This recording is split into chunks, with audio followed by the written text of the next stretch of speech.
Good morning, ladies and gentlemen, and welcome to the second virtual forum in our series, Because It Matters. Brought to you by the Sekhar Institute and supported by the Vibes.com. The topic for today's discussion is Battling Corruption and Patronage. Our panel of speakers today will discuss the origins and causes of corruption and patronage, the conditions that foster it and make it even more prevalent, and finally, we'll suggest some hard, practical solutions to end this pandemic, which has been with us for far too long. This webinar is brought to you by the Sekhar Institute in collaboration with the Vibes.com. Because it matters.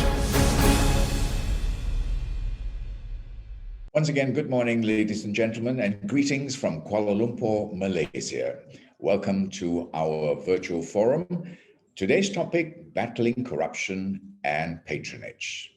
And now please welcome to our webinar, the Chairman and the Chief Executive Officer of the Petra Group, Dr. Vinod Sekhar.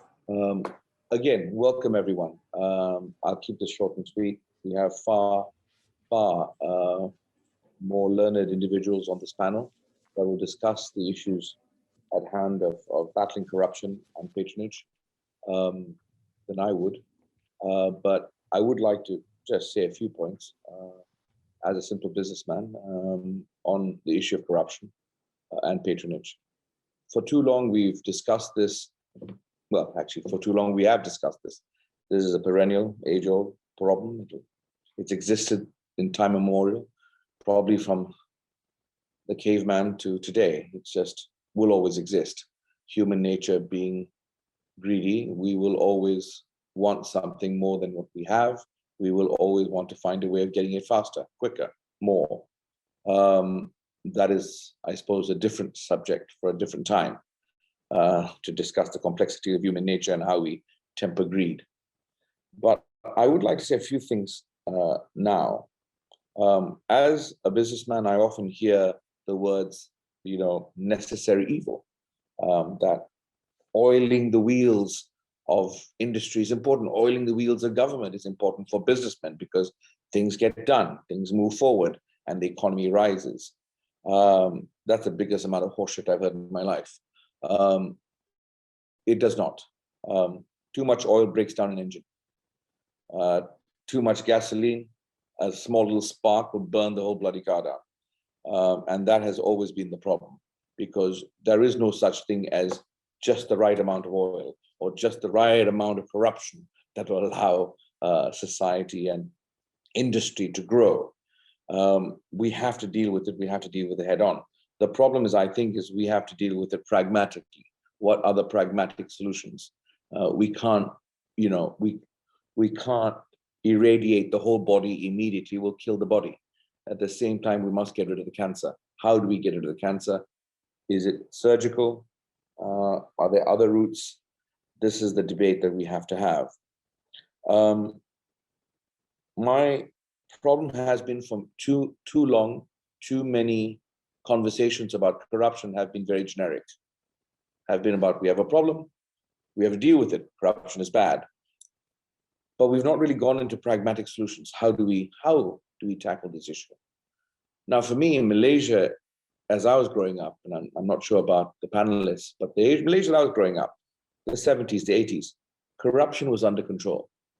That was corruption, obviously, but it wasn't out of control. It wasn't on steroids.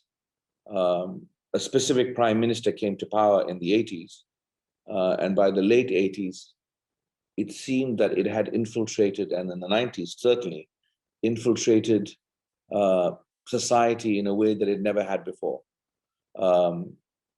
Whether it was the civil service, the government, businesses, the economy in general. I had read it was an effort to make sure that Malaysia grew faster and quicker because some people just made decisions too slowly. But we must remember at one stage, Malaysia had one of the most respected judiciaries in Asia. Japan, India, all looked to Malaysia, our judiciary. the judiciary of Tun Sufyan and others like him. We had one of the most able technocratic civil services in Asia, if not the world. I mean, we had civil servants that were so highly respected by almost everyone in the world. The days of Tanshi Zain Azrai, Raja Mohan, the days when Tun Dr. Ismail oversaw the civil service. We had all these things. We had a respected police force. We had all these things, and somehow we lost all of it. So it's not a question of whether we can do it and whether we can temper corruption, because we'll never get rid of it. It's a question of what happened. Well, we all know what happened. How long it's been allowed to infect our body, and what we can do to get rid of it. Right now, it's endemic. If you're a businessman in Malaysia, if you're an architect like the esteemed David Hashim, who has to work and do business in almost every part of Asia, if not the world, and is one of our top, singularly top architects in Asia, people like him, how do you do business when the system dictates that you must do this to get this? If you don't do this, 10 other people will do this because that's just the way it's done. If you don't pay a certain amount to this individual who has to handle X, Y, and Z, then why even bid for a project? Because you know what? Everyone else is going to have to pay or do X, Y, and Z. It's endemic. It's in the whole system. How do we get rid of it? And that's what I'm hoping today all of you learned individuals will discuss, because we need to find a way, or we will kill ourselves. Our country, because of the pandemic, because of political incompetence, because of political greed, because of economic greed, we're on the precipice. We're a nation that's been blessed by God with more wealth than any other country in the world should have, whether it's rubber, palm oil, timber, gold, silver, land. I mean, an intelligent workforce, intelligent citizenry, multiracial, multi-ethnic, multilingual, multicultural, without really major natural disasters like most other countries have to face. And yet, we specialize in screwing ourselves. We specialize in just, doing anything possible to bring our country down. And this may be a failure in leadership, but I would say it'd be a failure in leadership across the board, because it doesn't work at just the workers' level. We can't solve a problem without the head dealing with it and being willing to deal with it. Whether it's me as chairman of Petra, whether it's the prime minister, whether it's the IGP for the police, whether it's anything really, the head needs to decide and be willing to go forward. It's not good enough that they're just good people. They have to have the will and resolve to fix the problem all the way down. That's what it takes. It's not enough to be an honest man. It's not enough to be a good man. It's not even enough just to be a courageous man. You have to have the will to fix it. And that's what this country needs right now. We have no alternative. And we must be holistic. We can't complain that the police force or there's corruption is corrupt without looking at the overall problem. If you pay a policeman just 1,500 ringgit a month and he has to take care of a family of 5, how does he survive? How do you give him dignity? So it's the same with the civil service. If we don't train them, if we don't tell them what they need to do, how they need to do it, if we don't empower them in a way in which they're incentivized to do the right thing, how do they fix this? Again, it's got to be top down. And that's the problem we face right now. Our problem is at all levels at the top, whether it's in the economy, whether it's political, whether it's civil service. That's something we have to deal with. But I've spoken enough. I also want to address one issue. Everyone has spoken about the fact that there is a lack of females in this panel. And I must apologize. We tried. Trisha Yo was meant to be on this panel from the CEO of Ideas.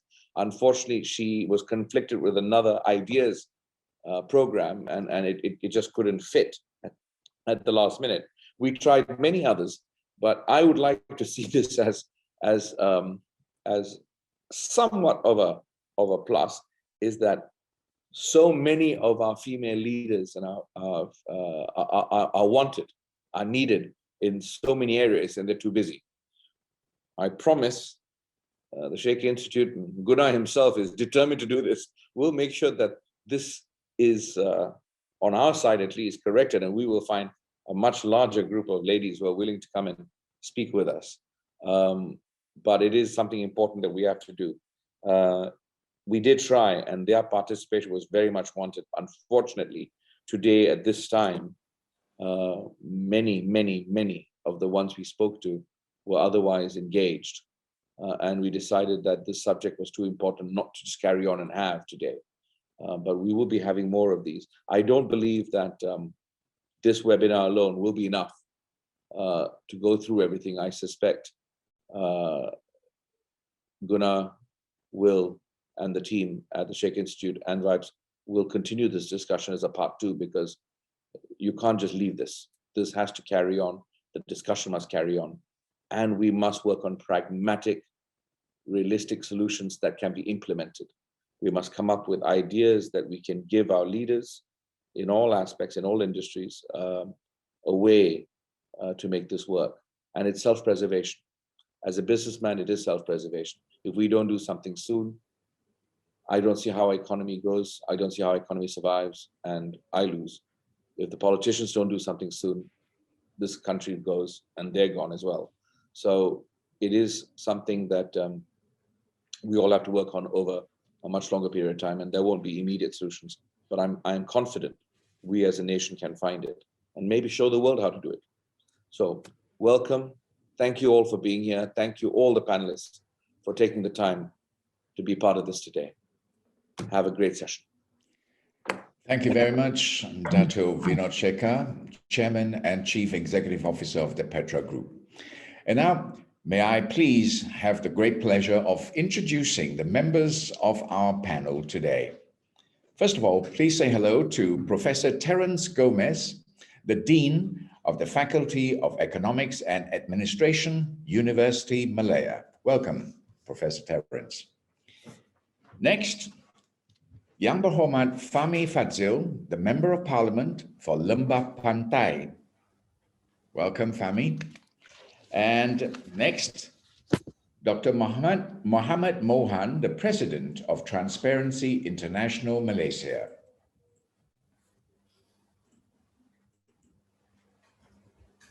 Yeah, there he is. Welcome, Dr. Muhammad Mohan.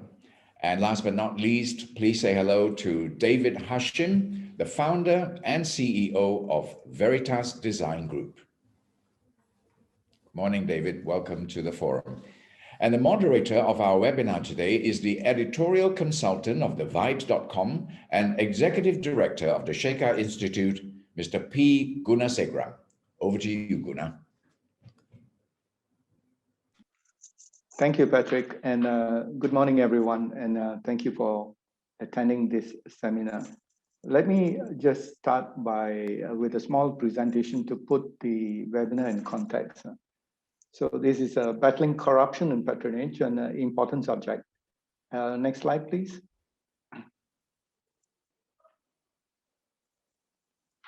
All right. The purpose of this seminar is to, first of all, discuss the origin and causes of corruption and patronage, the conditions that foster it, and make it even more prevalent.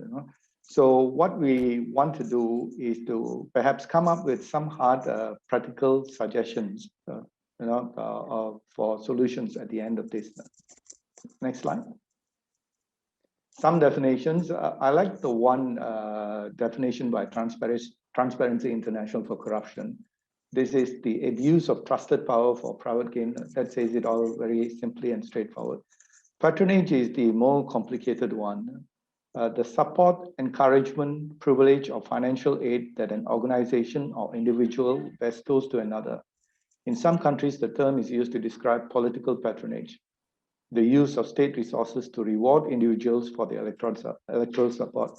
I think we are involved in a lot in terms of political patronage. So the next one, next slide, please. So the overlap between corruption and patronage is a major problem. Often the guilty hide behind the screen of patronage. Now, the cost of corruption, the World Bank estimates 5% of GDP annually. This was US 2.7 trillion in 2018. Extrapolating the 5% GDP to Malaysia, that's about, you're talking about 70 billion. This is on a per year basis. You know? So implies over the years, it could be well over ringgit 1 trillion lost to corruption, and perhaps even more than that. So the corruption points, so the just quickly going through this, procurement by government is a major one, and the corruption is estimated at 10 to 30% of that. And then there is infrastructure such as power, producers, toll roads, and many others, you know. And public-private partnership, which is the private sector building something for the public sector or providing services. Land matters, which is a big one, involving land alienation as well as conversion and approval for property projects and so on. You know, a whole big minefield there. And finally, all kinds of services and approvals by government departments and licenses and other approvals. Next. So just to quickly put up some of the things that battling corruption requires, political will is right at the top there, and then sometimes this may involve regime change. And then you have, the second would be open government, which means things like tenders and so on. You know about transparency and accountability. And then the issue of independent enforcement and independent prosecution, punishment, coming up with the laws which punish corruption a bit more, and then education, which means including and building awareness of corruption itself, and finally the legislative control of political funding. This is by no means exhaustive, but these are some of the things we'll be discussing later. Next one. So we'll end with this slide here, the Corruption Perception Index, Transparency International's Corruption Perception Index for 2020. Our score is down 2 points to 51, but more concerning is the drop in rank from 6 steps to 57. Now let's move to the discussion zone. This is a true forum concept. If speakers want to ask questions of other speakers, feel free to do so. It is intended as a conversation between all of us now. So we have reserved half an hour at the end of the webinar for questions from all participants. And please use the chat functions to send in the questions and identify yourselves. I will start with Transparency International President, Dr. Mohammad Mohan. Mohan is a management consultant by profession. Mohan, can you just briefly tell us for the reasons in the decline in our CPI rankings now? Tell us what are the positive and negative influencing factors and your recommendations for an improvement in ranking. I think you have some slides which you can share as well. Okay. All right. Thank you very much. Good morning to everyone. I will straight away show you the slides related to the Corruption Perception Index. Let me upload it.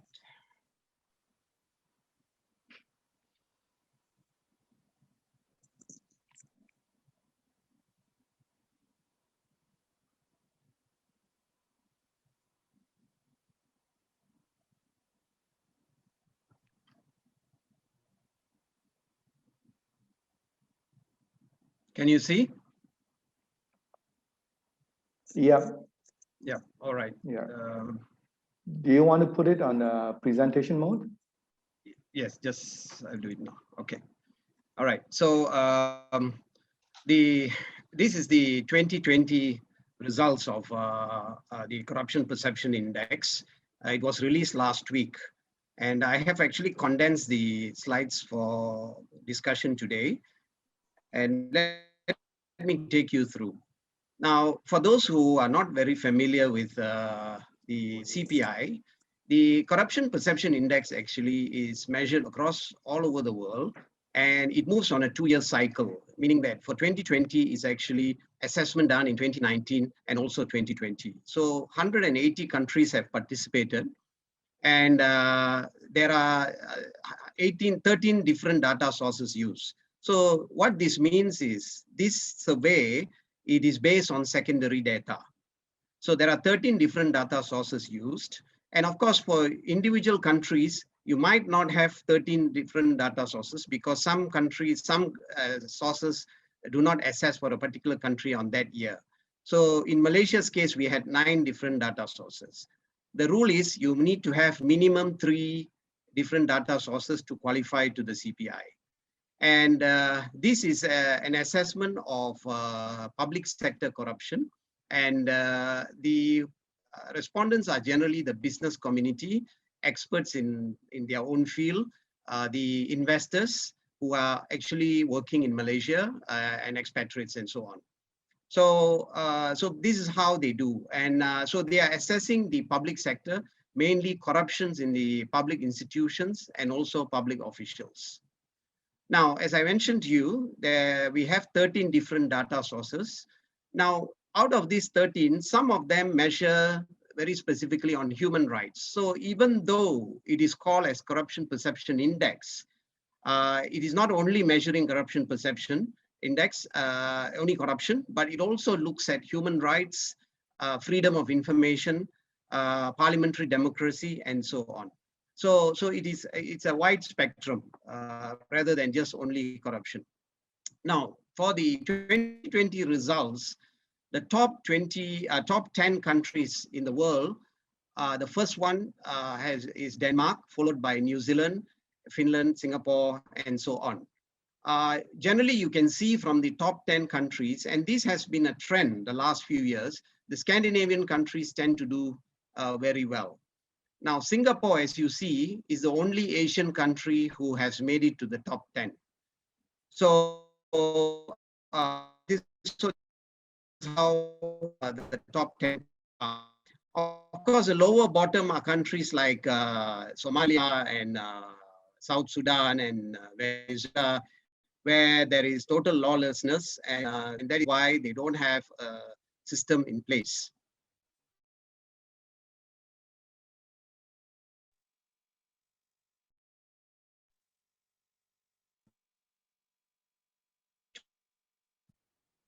In 2020 is 53, was 51. And that was one of the highest rank and score that Malaysia had achieved. We'll discuss more about that later. So generally, the score has actually dropped in 2020. And of course, our rank has, has also dropped by 6 steps to 57. Now, this is the overall. I have not put all the countries' scores and ranking. I'm showing you the top 86, 88 points. And Malaysia is at the 57th rank. And as you can see, we are below Saudi Arabia and also the other countries, including some African countries like Rwanda, Poland, and in Europe, Poland, and so on. So we still have quite a long way to go. Now, assessment on among ASEAN countries.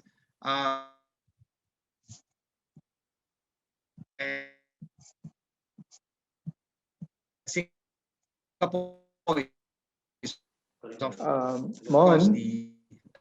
Mohan, top of Mohan, we are losing you. The audio is not very good, and the slides don't seem to be moving on the screen. So, all right. Now, can you hear? Yeah, it's a bit better now. Can you just go on from here? Okay. All right. All right, so this is for ASEAN situation. In ASEAN countries, Malaysia is ranked number 3. We have also assessed from among Islamic countries, and you find that UAE, United Arab Emirates, is in the top rank with 71 points, followed by Qatar, Brunei, Oman, Saudi Arabia, and Malaysia. So even for Malaysia, we have actually gone down compared to Islamic countries. Now, this is the overall view of over the past 8 years. Of course, the CPI was done even before 2012. But the reason why it is assessed from 2012 in this graph is because the methodology had changed from 2012. So we actually assessed from here. Now you can see our score actually went up in 2014. And when the 1 MDB case surfaced, our performance deteriorated all the way down until the G14 in 2018. And when the new government came in, they came with a very strong agenda to fight corruption. And we had a lot of high-profile cases. Individuals have been charged and brought to court and so on. So that was one of the reasons, plus also the institutional reforms that they did. And that actually pushed up the score to 53 in 2019. But unfortunately, 1 year down the road, we are now seeing a downtrend in terms of the score and our ranking. Now, although the points have actually dropped by 2 points, but this is a dangerous trend. If we do not do anything together with the government, the trend could be similar to what happened after 2014. So this is something that we need to be very concerned. Now, the other thing that I just want to also highlight to you, if you notice, from 2012 to 2020, our score has only been in the region of 47 to about 53. Now, if you take 50 as a passing mark, generally we are in the range of D and C minus. So we are really not there in terms of fighting corruption, and in our rank in the CPI, we are still a long way to go. Now, what are the some of the positive developments? While I give you later some of the possible reasons for the drop in the score, right after the Pakatan Harapan government collapsed, the PN government came in. But there are some positive points that we need to highlight. The PN government did not dismantle the National Anti-Corruption Plan that was put forward by the Pakatan Harapan government, because that is a very good document. It has all the guidelines. There are 115 initiatives with clear timelines and who is responsible and how they measure and so on. So they did not dismantle that. So that part, I would say, we have to give credit to the PN government. The second thing is the ongoing high-profile cases involving politicians. We did not have any evidence, at least at this point of time, to say that the PN government has actually interfered in any of these court cases.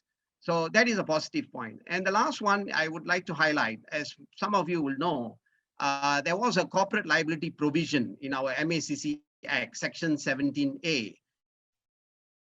And this was supposed to be enforced in 1st of June 2020. And during the MCO, there were several groups who were trying to convince the government to delay the part and convince the government, and they retain the enforcement date. So these are some of the positive things for the current government. However, looking at our score, there are several reasons and possible influencing factors for this. And some of these are as follows. Number one is institutional reforms. This was actually driven by the previous government, and one of these was political funding bill. This bill was supposed to be tabled in March 2020, And unfortunately, when the government collapsed at that time, this was not tabled after that with the new government. So as a result, money politics is still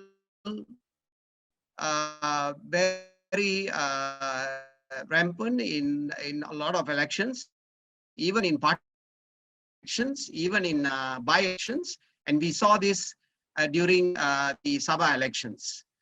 The other issue is the IPCMC bill. This is related to the, now what the PN government have come up with the IPCC bill, and when we review this bill,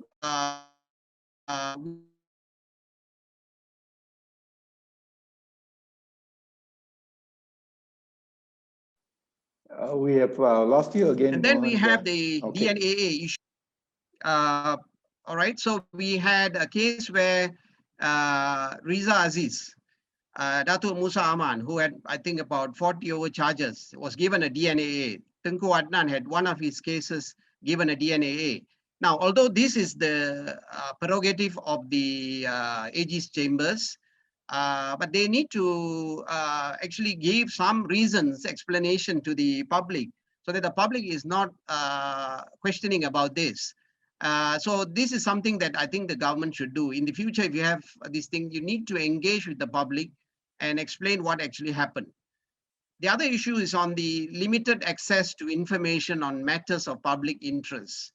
Now we see the trend that government always will highlight that this has a non-disclosure clause in the agreement. And the very good example, I give you two examples, is related to the high-speed rail recently. The project was terminated with Singapore, but we do not know, there is no disclosure what is the compensation we are going to give. We only know from the media, from Singapore news, that a certain amount was going to be paid. And the other one is the settlement with Goldman Sachs related to the 1MDB issue. Again, this was not made public, especially when this is a case of public interest. We understand there could be clauses in the agreement that they cannot disclose, but what we say is when it's good for the government to actually be more transparent and talk to the other party and get an exception so that they can disclose the information. Then the other issue is continued abuse of power. As we saw, the MACC had arrested a number of high-ranking public officials in the immigration, and this is still remains a problem. Visas are given, fake visas are given to foreigners who come in, and this remains a problem. And of course, like what our moderator said just now, there is lack of political will in the administration in fighting corruption. The other issue factors possibly is, as you saw, when the PN government came, a huge number of politicians were appointed without experience to head the GLCs. I don't mean all of them don't have experience, some of them do, but when you don't have experience, then you actually retard the progress of the GLCs or GLICs. Then we had another factor is when in terms of transparency, like some of the old high-profile cases. If you would remember the human trafficking case in Wang Kelian, there were so many Rohingyas were found buried, dead and buried. There was a Royal Commission of Inquiry done, but we do not know. The public has not been notified what is the outcome of it. Similarly, if you remember the Sabah water case, there was a lot of hype in the media. There was a lot of photographs taken showing money in the desert and so on. Until today, we do not know what has happened. And the recent one is the littoral combat ship. 9 billion was spent on this, but what do you call not a single vessel has been built. Then we have issues of the non-halal meat scandal reported recently, and reports say that they have been operating with impunity for 40 years. The other issue is government procurement bill, yet to be tabled in Parliament. And we have not seen progress on the Whistleblower Protection Act yet, amendments to that. The act, the provision is there. Several civil societies have made recommendations for improving the Whistleblower Protection Act, but this has not progressed. And as all of you know, every year the Auditor General will come up with his report, and there are adverse comments in these reports, and these are repeated problems. And I think the government should address this head on if we really want to make progress. And lack of action against public officials when they are found to have abused their positions, and limited update on 115 initiatives in the National Anti-Corruption Plan. We need you to move a bit faster on this. Okay. Okay. All right. So let me just quickly go to the recommendations.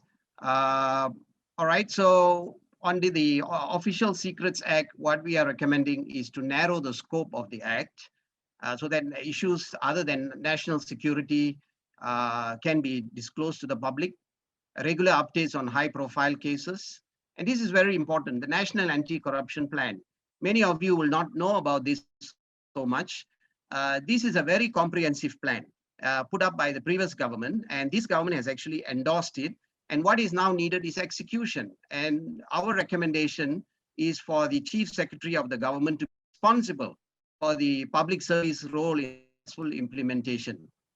And on public procurement, we recommend also the Integrity Pact be implemented so that there is independent monitoring of public procurement, especially for the mega projects. And last couple of points is the empowerment of the EAIC. They can actually do questioning, but they don't have any enforcement power today. And last but not least, we recommend that the Auditor General's report is debated in Parliament. So that is generally some of the recommendations we have given. I would like to just wrap up here. Later on, I would like to emphasize on other areas how we can move forward. Thank you. All right. Thank you for that, Mohan. That was a pretty good setting for the discussion. When we come back, we will go on to Professor Terence Gomez.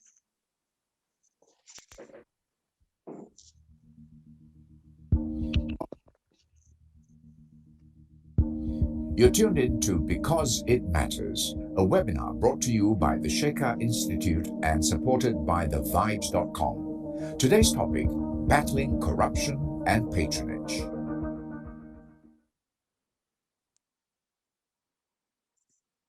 All right.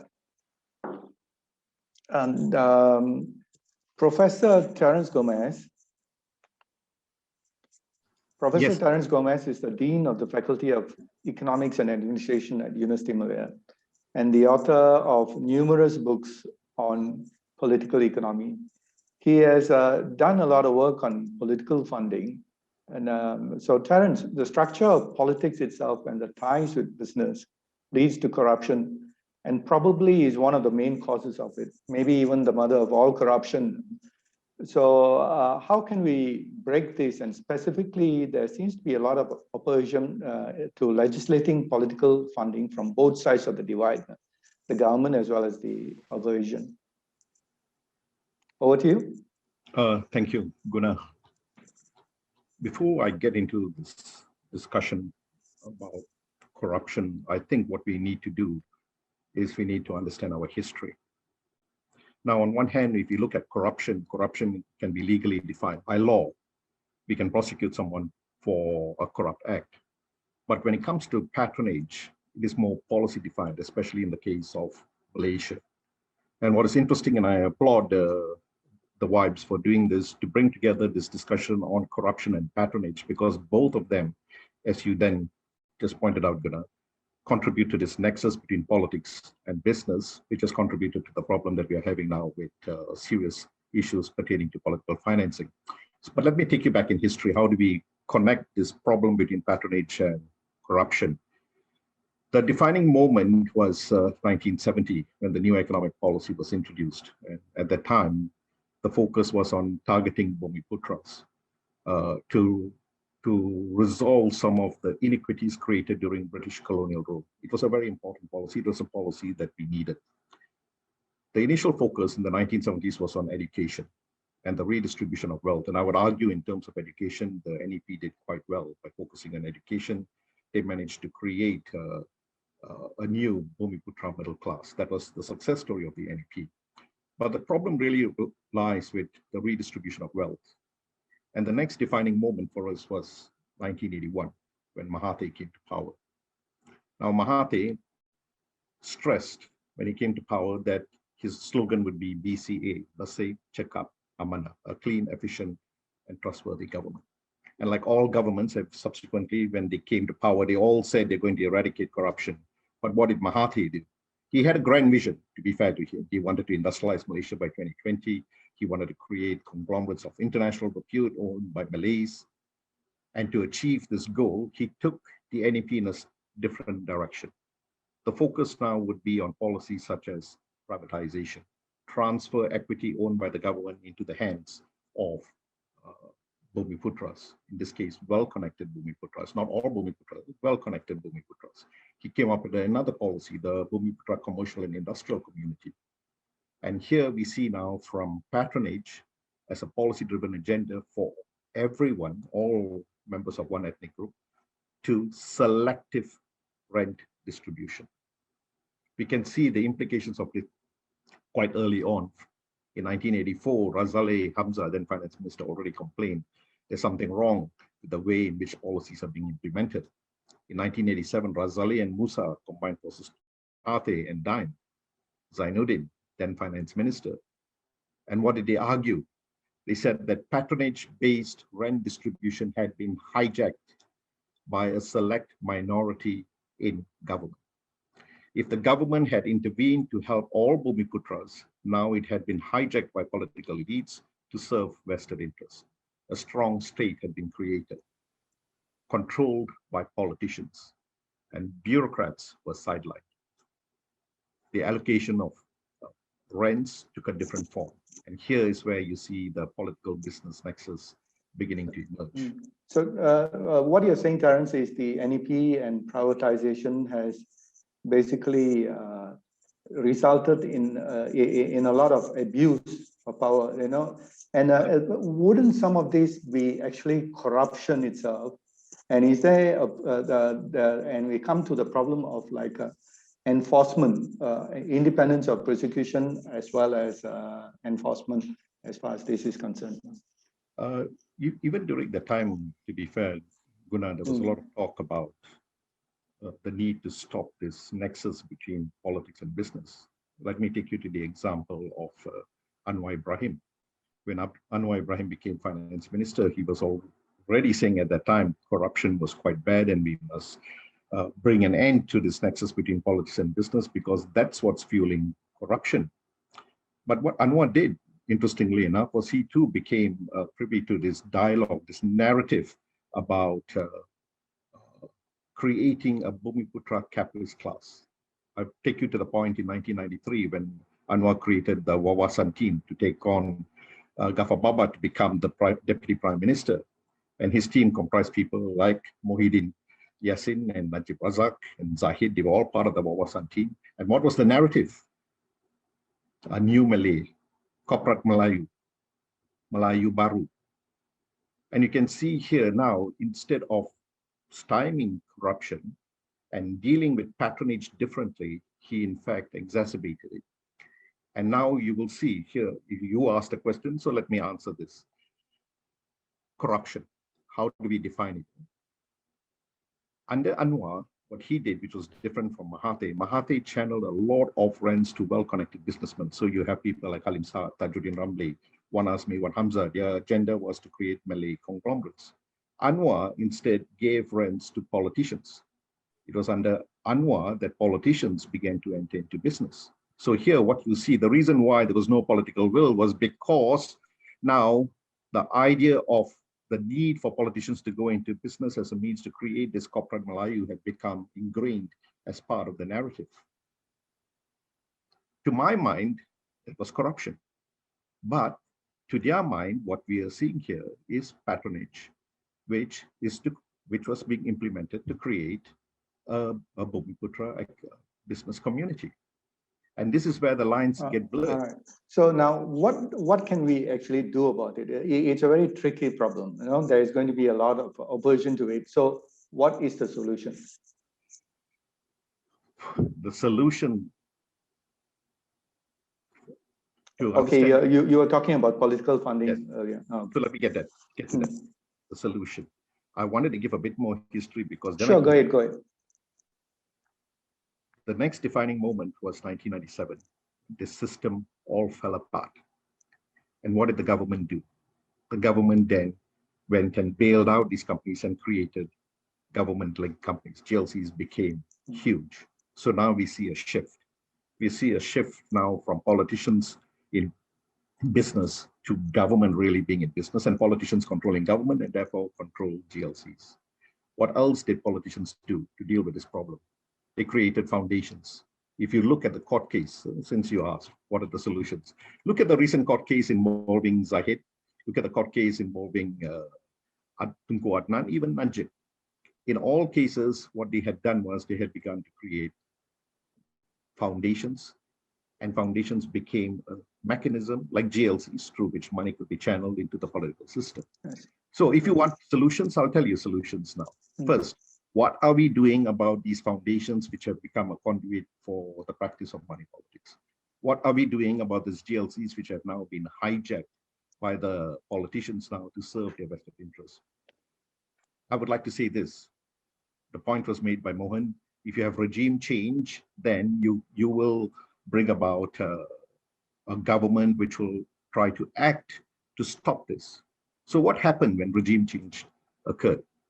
In 2008, when the opposition finally got control of 5 state governments, we thought that they will institute at the state level some changes of that sort which will curb money politics. They didn't do it. Why? Because they were now saying they were receiving a lot of money. So why should we stop it? In Pakatan, when they came to power, Pakatan said before they came to power, okay, money politics is getting very bad, corruption is on the rise, look at 1MDB. So what do? We create a law on political financing. Mahathir said the GLCs have become a monster that we must dismantle. What happened when the politicians took power, Pakatan took power? They didn't dismantle the GLC world. They didn't do anything about trying to bring about transparency in the way in which the GLC should be handled. Already talked about it. And although they promised us the Political Financing Act, they didn't give us that too. So the solutions are there. The solutions have been provided, and it's come from society. NGOs have been doing a lot of work in particular since 2008. And Mohan, I think, presented very well some of these issues which the NGO world, I feel, put out there for the government to deal with. But there has been no political will on the part of these politicians to bring about these changes that they need to do. So would you say that there is at least some progress? Like we know what the Selangor government was previously, and perhaps there would have been some progress, at least. No.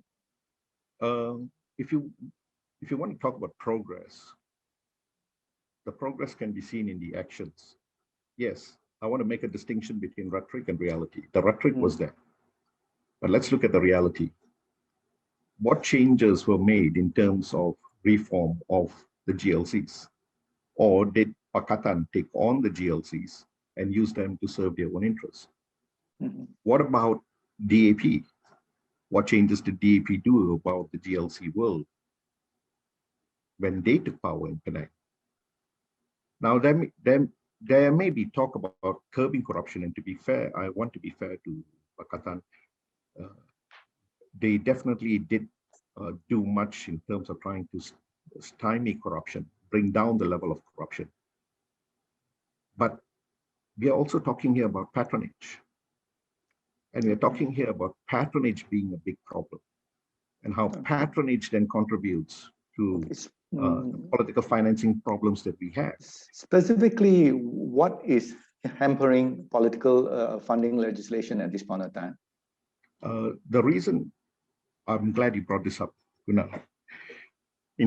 Before 2008, when Bersi started talking about eradicating corruption, one of the items listed under the issues they wanted to change was to stop money politics. And one of the issues to deal with that was political financing. But what happened in 2008? When they came to power, when Pakatan came to power, in the sense they controlled 5 state governments, but also look at what happened in terms at the national level. Transparency International and I came up with recommendations to reform the financing of politics.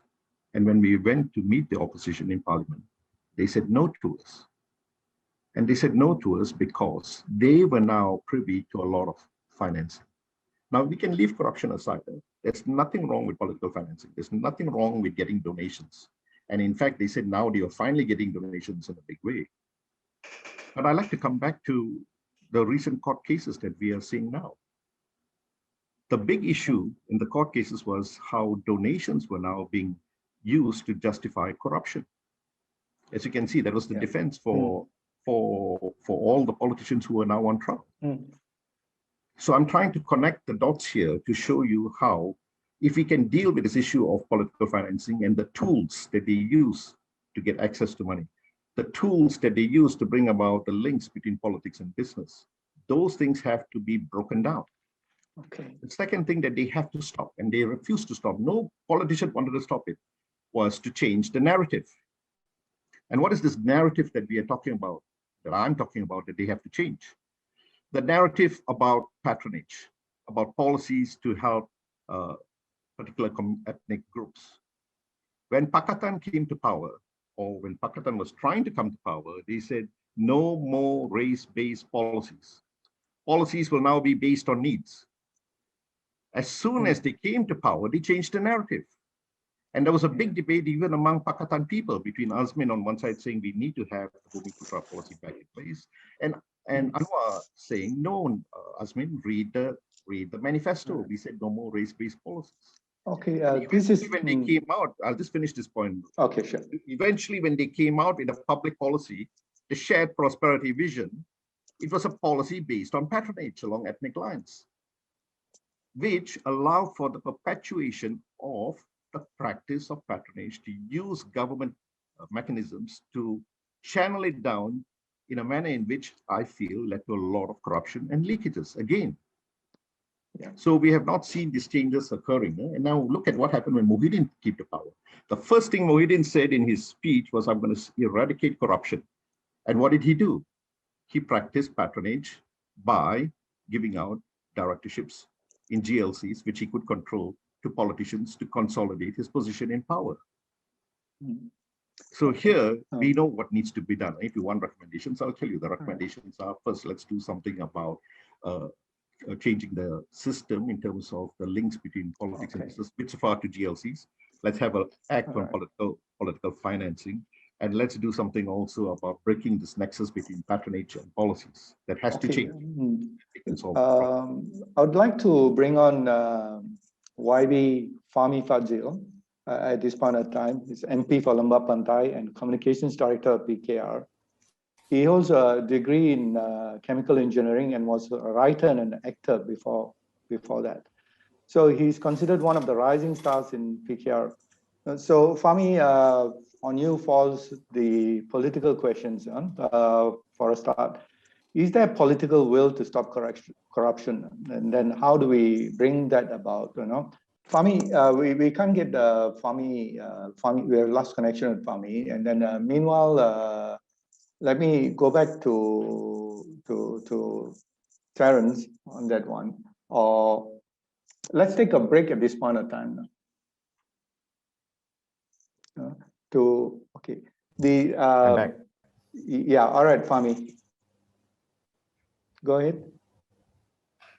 Sorry. I was just saying that the internet is patchy because I have to share it with my son who is doing his online classes. So if you hear something in the background, that's him. Okay. Okay. So is there political will to stop corruption? Yeah. Okay, I'm going to stop my video so you can at least just hear me. Okay. Thanks for having me. I think you will see that among the younger politicians, there's definitely political will to make that change in terms of whether it's about on the issue of corruption, on the issue of political financing, on the issue of patronage, because we've not been in the so-called game for so long. And that means that also we're less exposed to kind of culture and the kind of, it's just, you could say for some people, it's the way that they've been doing so-called business for so long. But I mean, for a lot of the younger MPs, yeah, and bear in mind, in GE 14, 89 out of 222 MPs, they were MPs, which means that they may not be, the majority of them may not be familiar with the ideas around political patronage and that kind of game or that kind of system. So a lot of us were actually very ready to embrace the kind of political financing reforms that many of us feel is needed. Yeah, I can tell you, people like Syed Saddiq, people like Hanayo, Nick Nazmi, Akmal Nasir, most of the younger cohort. Yeah, but at the same time, but there are a lot of younger ones also who have adopted some of the patronage culture and things like that. Isn't the reason for resistance for change is because a lot of people's pockets will be affected if you actually crack down on corruption and patronage. Yeah? So how many of these politicians are actually willing to give up this extra income, so to speak, that they actually earn? You know? There was a very interesting conversation I had on Twitter last night about 1 a.m. in the morning, because that's how these things go. People were asking, what does an MP do with all of your allocations? How much does an MP make? Right. So I think for a lot of people, they don't realize that an MP in a Malaysian political economics. We have lost Fahmi again.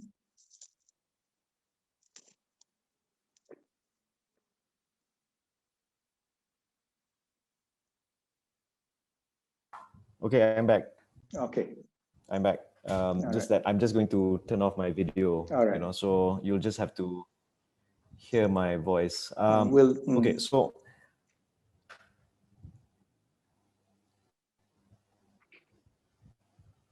Okay, so for a lot of people, they look to an MP as a MacGyver for their lives, to solve any and every problem that they have. I mean this without malice. I'm saying this without malice. A lot of times it's because many Malaysians are not aware of how to access certain services. So for politicians who want to be gatekeepers to that process, yeah, and the operative word here is gatekeeper, then these people will take advantage of that.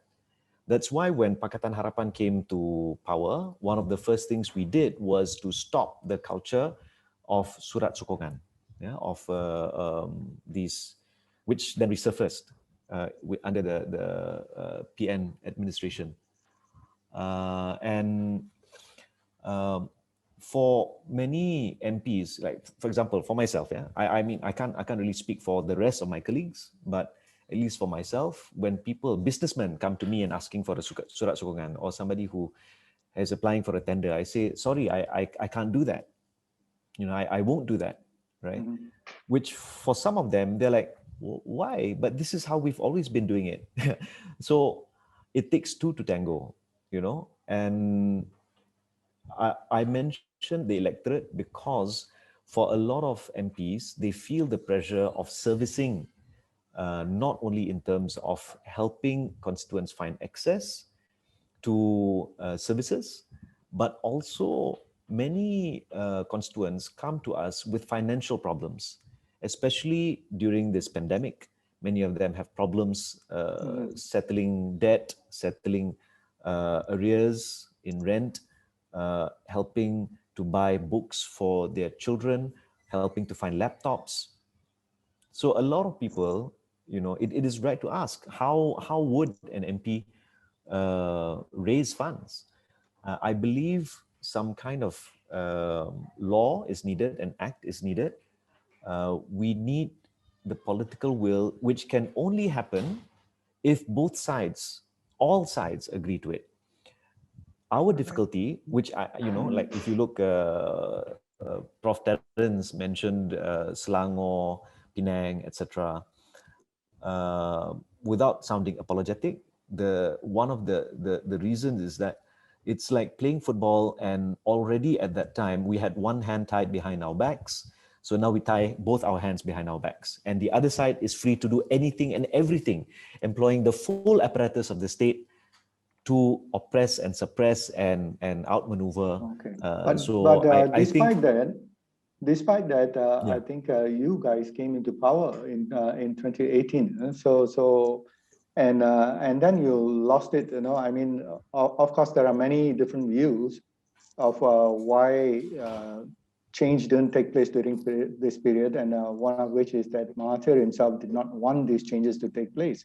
But do you think now that you have a chance to do a regime change again? Does PKR and its coalition partners, can they come back? What is their game plan? Oh, that's a different kettle of fish. Well, that's part of the process of fighting corruption. So one way is political change. Yes, it is. I think now at this point in time, with this emergency, this political emergency, because that is what it is, it's to stop, a government which has lost its majority from falling. I suspect that elections could take place after August or earlier, depending on how the COVID situation goes. I think there's some worry about the COVID numbers, because we saw first from the Selangor MB about the sudden increase in numbers, which then 3 days later, the DG of Health actually echoed what was said. So I think there's something strange going on. Regardless, when the emergency is finally withdrawn or declared over, we will most likely see an election. So quite likely that later this year we will have elections. And this is important because between now and elections, you will see that whether contracts or projects are given out, people try to raise funds, people try to pull together resources, people make pledges, etc., in exchange for whatever, right? I mean, it's about regulating that process. I think I just want to highlight one thing, which was the most fascinating anecdote, which was the most fascinating experience I had after the elections. Actually, it was sometime last year. I bumped into a former UMNO division chief. He used, and so he was saying, "Oh, why be? Congratulations, I think you're doing well. But under you guys, it was easier to do business, cleaner lah. Now with PN, difficult." So even a UMNO old hand in politics was acknowledging that under Pakatan Harapan, corruption was down.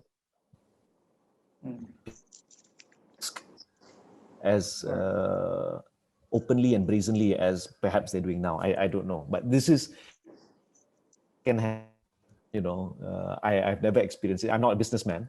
Someone said, is being an MP a good business? No, it's not. The only thing you gain is white hair. Being a straight right? MP, that is more white hair. You should.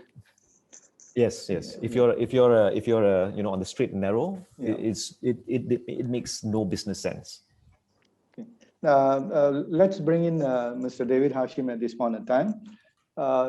David is the founder of and CEO of the International Architectural and Design Organization, Veritas Design Group. So he's got lots of experience dealing with the corporate personalities and making things happen and so on. So as a person in industry, what is your assessment of corporate corruption in the corporate sector, and how do you respond to it? What kind of measures do you impose on yourself and your organization to keep yourself on the straight and narrow? And what do you want to see as a corporate person when you're doing business? Thank you, Guna. Can you hear me clearly? Yes. And I think it's very wise for the this webinar to bring in somebody from industry to give a different perspective from an actual practice point of view. And I think to begin with, I'd like to first clarify that, like most businessmen, I am not, and I repeat, I am not an anti-corruption crusader. I am not an activist. I am a businessman. And like most businessmen, we try to navigate the dangerous shores of doing business in this country with integrity, and trying to go about building our businesses and our organizations in an honest and in an honest way with amount of integrity and discipline. So that's the first thing I want to say, and because I would not be able to tell the world that I'm a martyr. And like most businessmen, we focus on what we need to do without, putting our necks out, which is a very dangerous, situation to be in. So in my perception of being in the corporate world in Malaysia for the last 34 years, corruption has certainly become worse. And I'm in an industry, which is the construction and real estate development industry, which is of course notoriously rife with corruption within and amongst the private entities, but also when private entities interact with the government.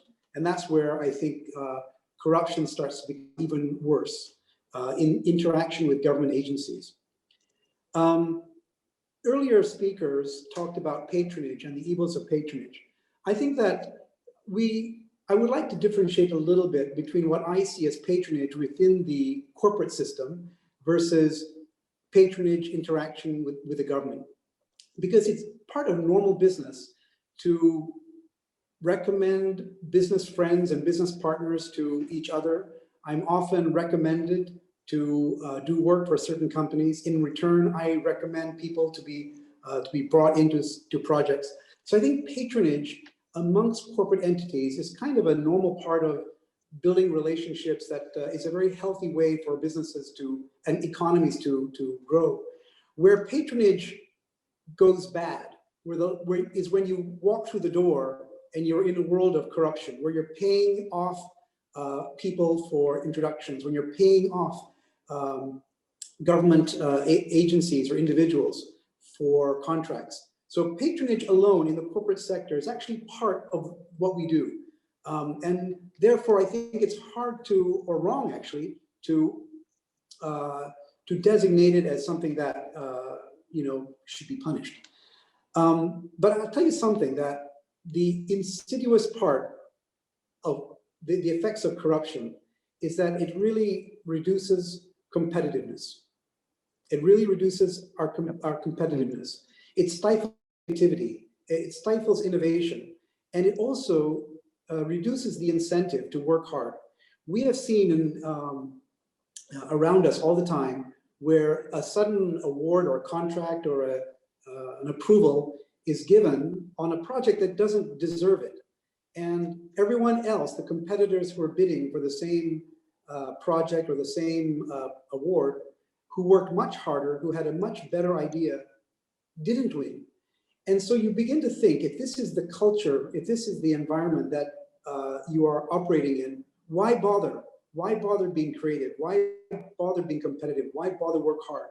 All you need to do is find the right person and I guess pay them off, and then you get ahead. So that is, I think, the worst aspect of what corruption is doing to our country.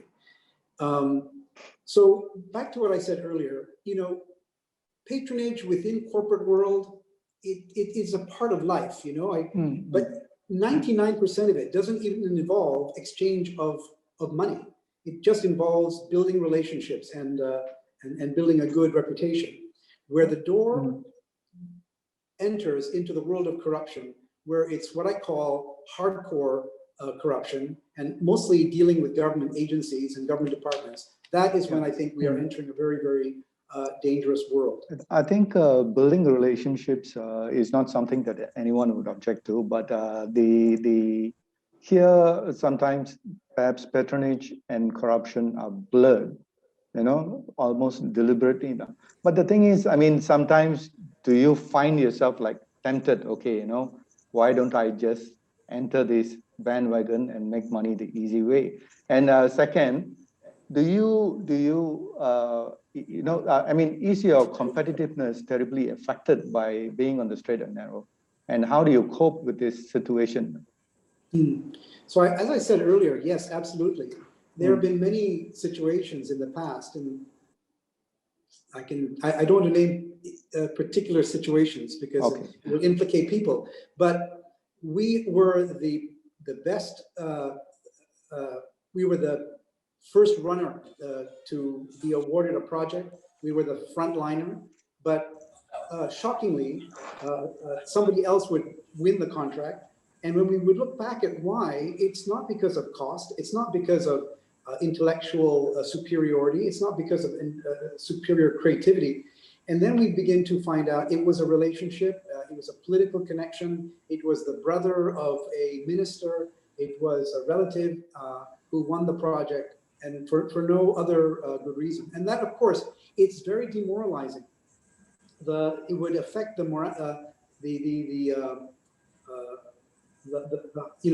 people in the office would be highly demoralized by this kind of event. And we begin to think, well, next time, why don't we just play that game? Why don't we just make the right friendships and pay off the right people? But this is where we have to take a stand, Guna. And I'll go into what we do here at Veritas, because integrity is the first word of our core values. And it is what keeps us going. It's been our guiding light. So we have been able to achieve the success we have without going into that. And in a way, it is a dark corridor to go down, because here's the story about corruption in the private sector. Once you start down that road, it's known. Once a company starts to pay to get things done, guess what? Everybody knows, even if there's no proof. And from then on, your legacy is one of being a paymaster. And every step of the way, you're going to have to pay for things because people know that that's your reputation. So it's a very, very dangerous road to go down on, and we do not want to go that way.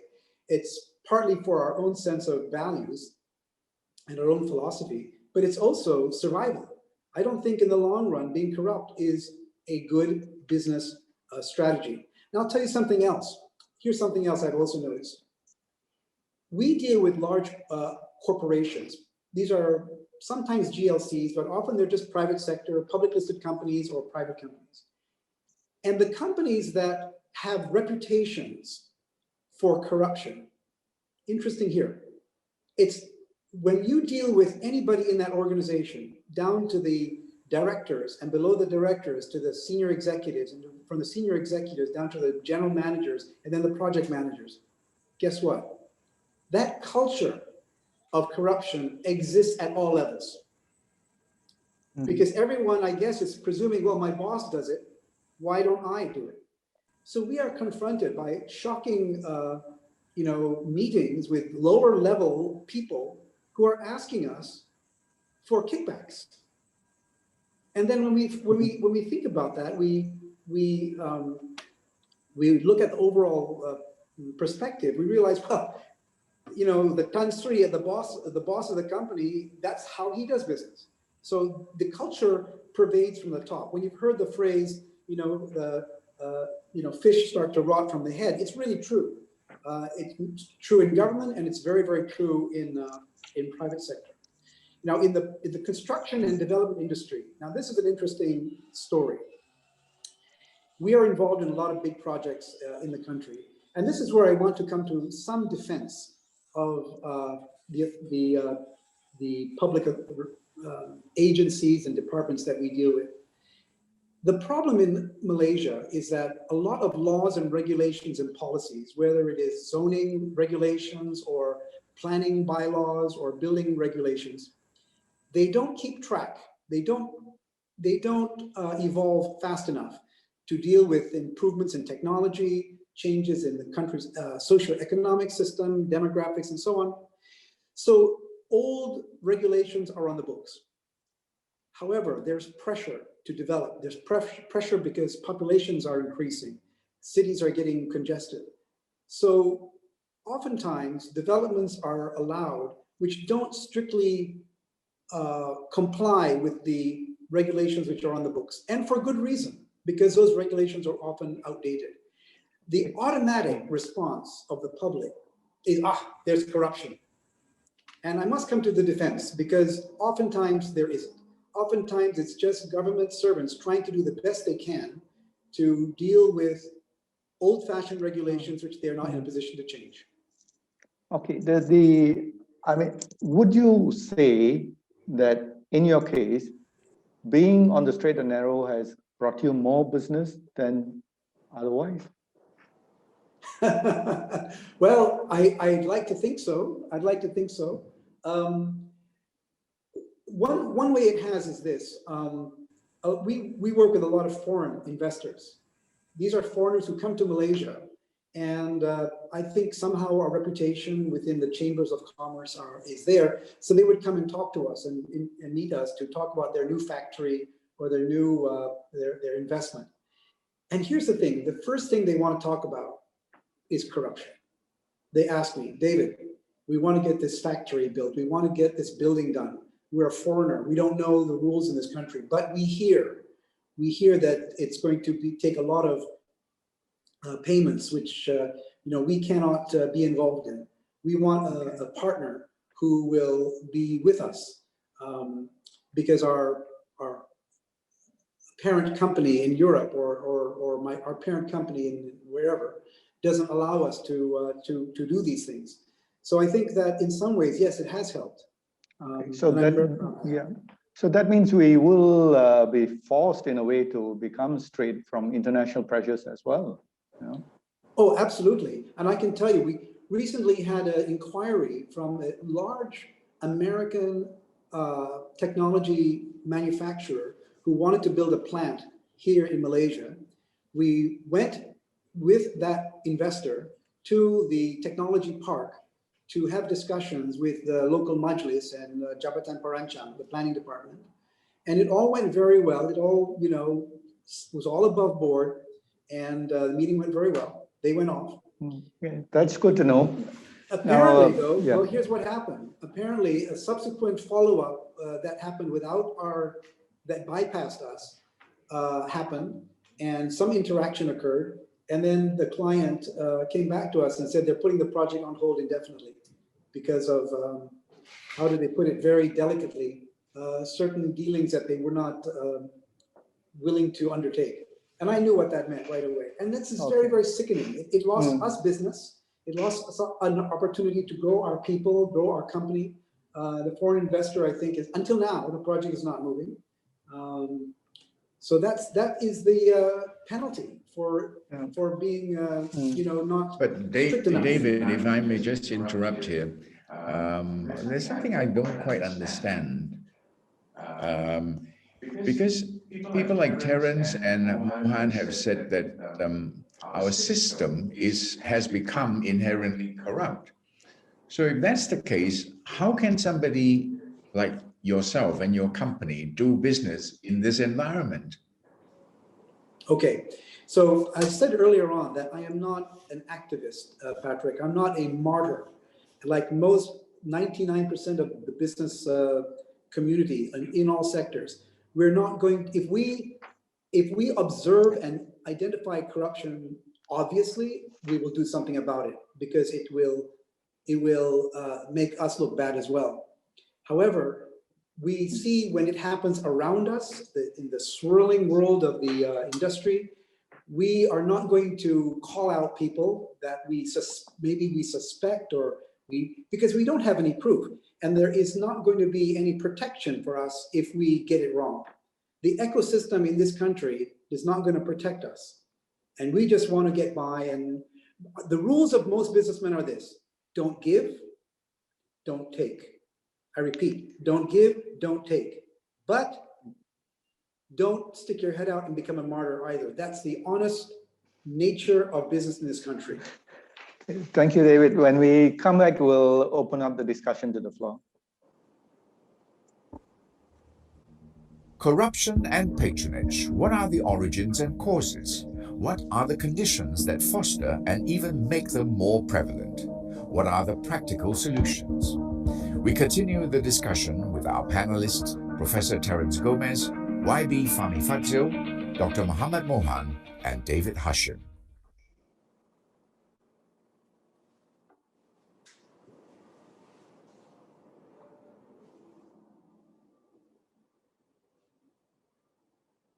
Myself. All right. Can you all hear me? Yes, we can. Okay.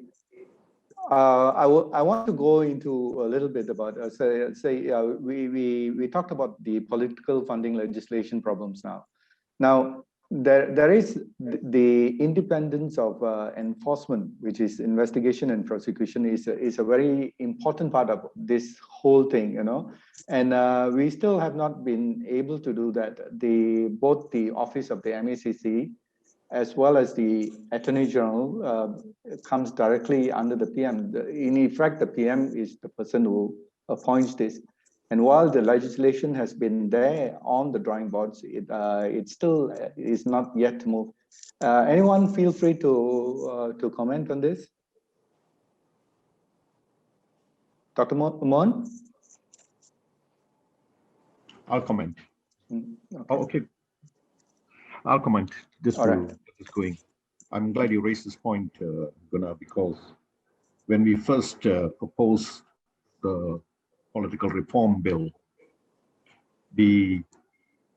what the government said was this: look, we don't mind changing the laws on political financing, but there was one thing they didn't want to touch, which we proposed.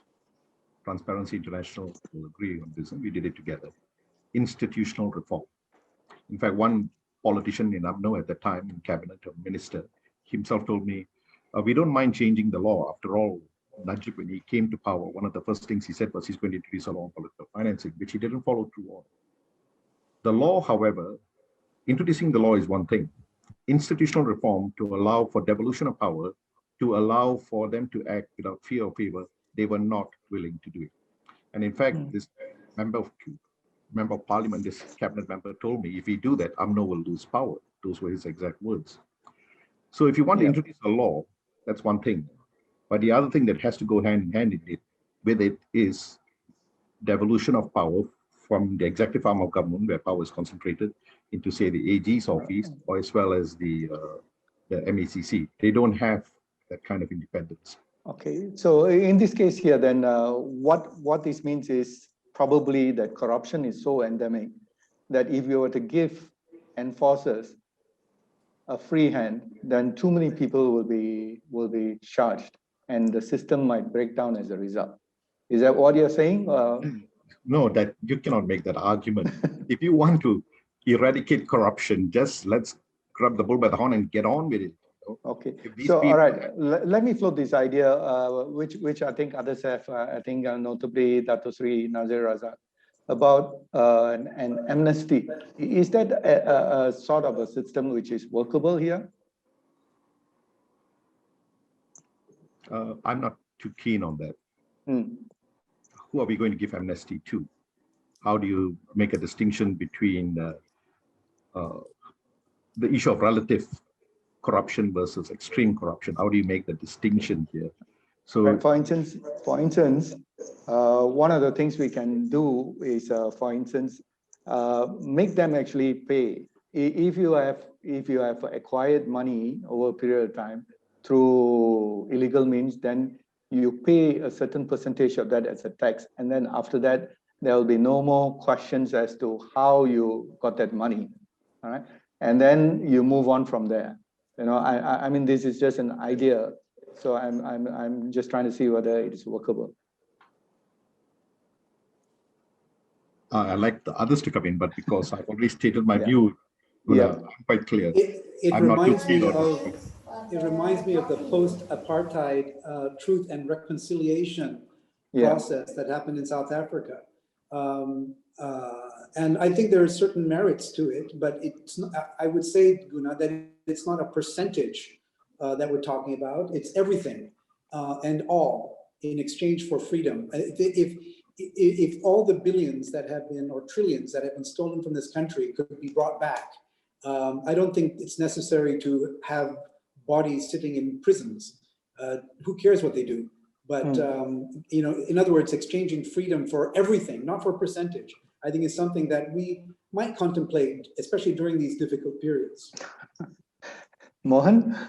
Yeah, if I just may add, of course, there's a lot of different views, but if you go to Hong Kong, when the Independent Anti-Corruption Commission was formed, they did something like this, whereby of course, they are looking at the merit of the case. Some of these petty corruption, those officials, government officials who were involved, they were asked to leave the, I mean, they had to admit, and then they were asked to leave the organization. That means their service, and of course they get penalized for in terms of their pension and so on, but they get out, but on condition they don't get charged.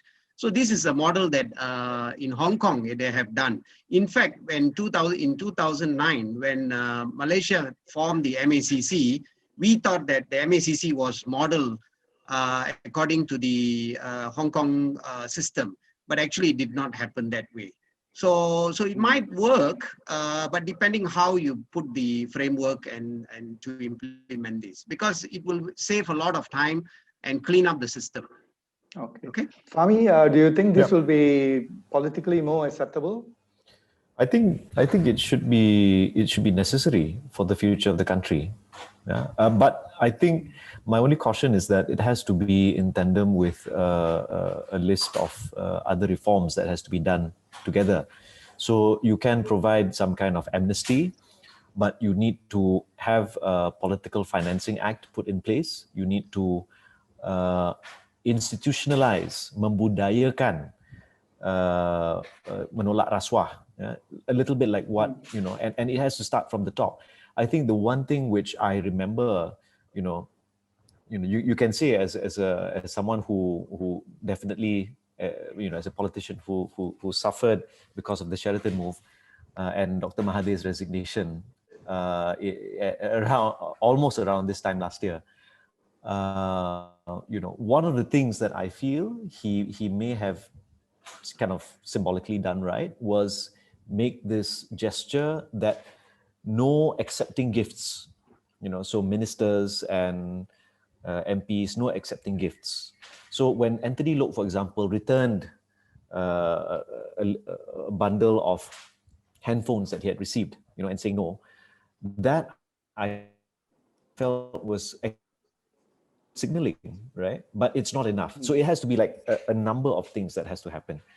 But I think amnesty is possibly something to consider. Is it likely to get the threat of, for example, Go ahead. I think among younger MPs, yes. Among younger MPs, yes. I think the thing is that right now I feel that the politicians, many of the politicians are busy politicking, that perhaps they're not looking far enough down the road in terms of that. A lot of it is still in a lot of our minds. It's just that we may not be articulating it as urgently, giving it sense of urgency. Yeah, because right now everyone is battling the pandemic and battling other political parties. Not only also the economy. I just want to put a point on this. Why I mentioned the Truth and Reconciliation program in South Africa is because it came along with a total confession, total and absolute confession. And I think this is part of what we need to have in this country, because it will educate the next generation. It will be a symbol of the past, and that needs to be put behind us. And so much of what we're talking about is education. So if this solution does not involve total and absolutism, which involves confession and even pointing fingers at co-collaborators, then I don't think it'll be very successful. But if it comes with that, it could be the best thing we've ever done. If I may. Yep. Let's get to the heart of the matter. Hmm. The whole system is rigged against us. I don't think these piecemeal things that we are talking about is going to solve the problem of dismantling the system and rebuilding it in an open and transparent manner. So let's get to the heart of the issue. What is the system that we are talking about? And I tried to get into that when I talked about how that system was created in the 1980s.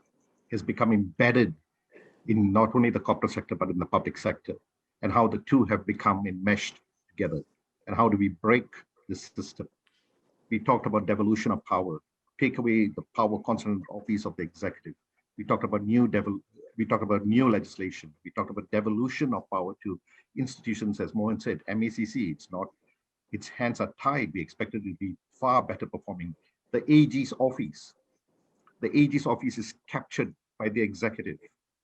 And even if the MACC does it, they do bring up the case to the AG. The AG will say, I'm not going to prosecute. Those are the things that we need to get into. And the point has been made in business, whether they like it or not, business is very subservient to the strong state. There's no equal level playing field here when we have such a strong state. Now, why aren't we talking about those issues? Which means we have to talk about the political system. And the political system that we have, which nobody wants to change. Yeah, realistically, how much of pressure can we impose on a government like this to make the changes? And so, when Harapan was in power for that short period of time, there was a slew of promises from the manifesto, some of which were being implemented. Yeah. And then that got short-circuited by the political situation. And then we have this current backdoor government, if you will.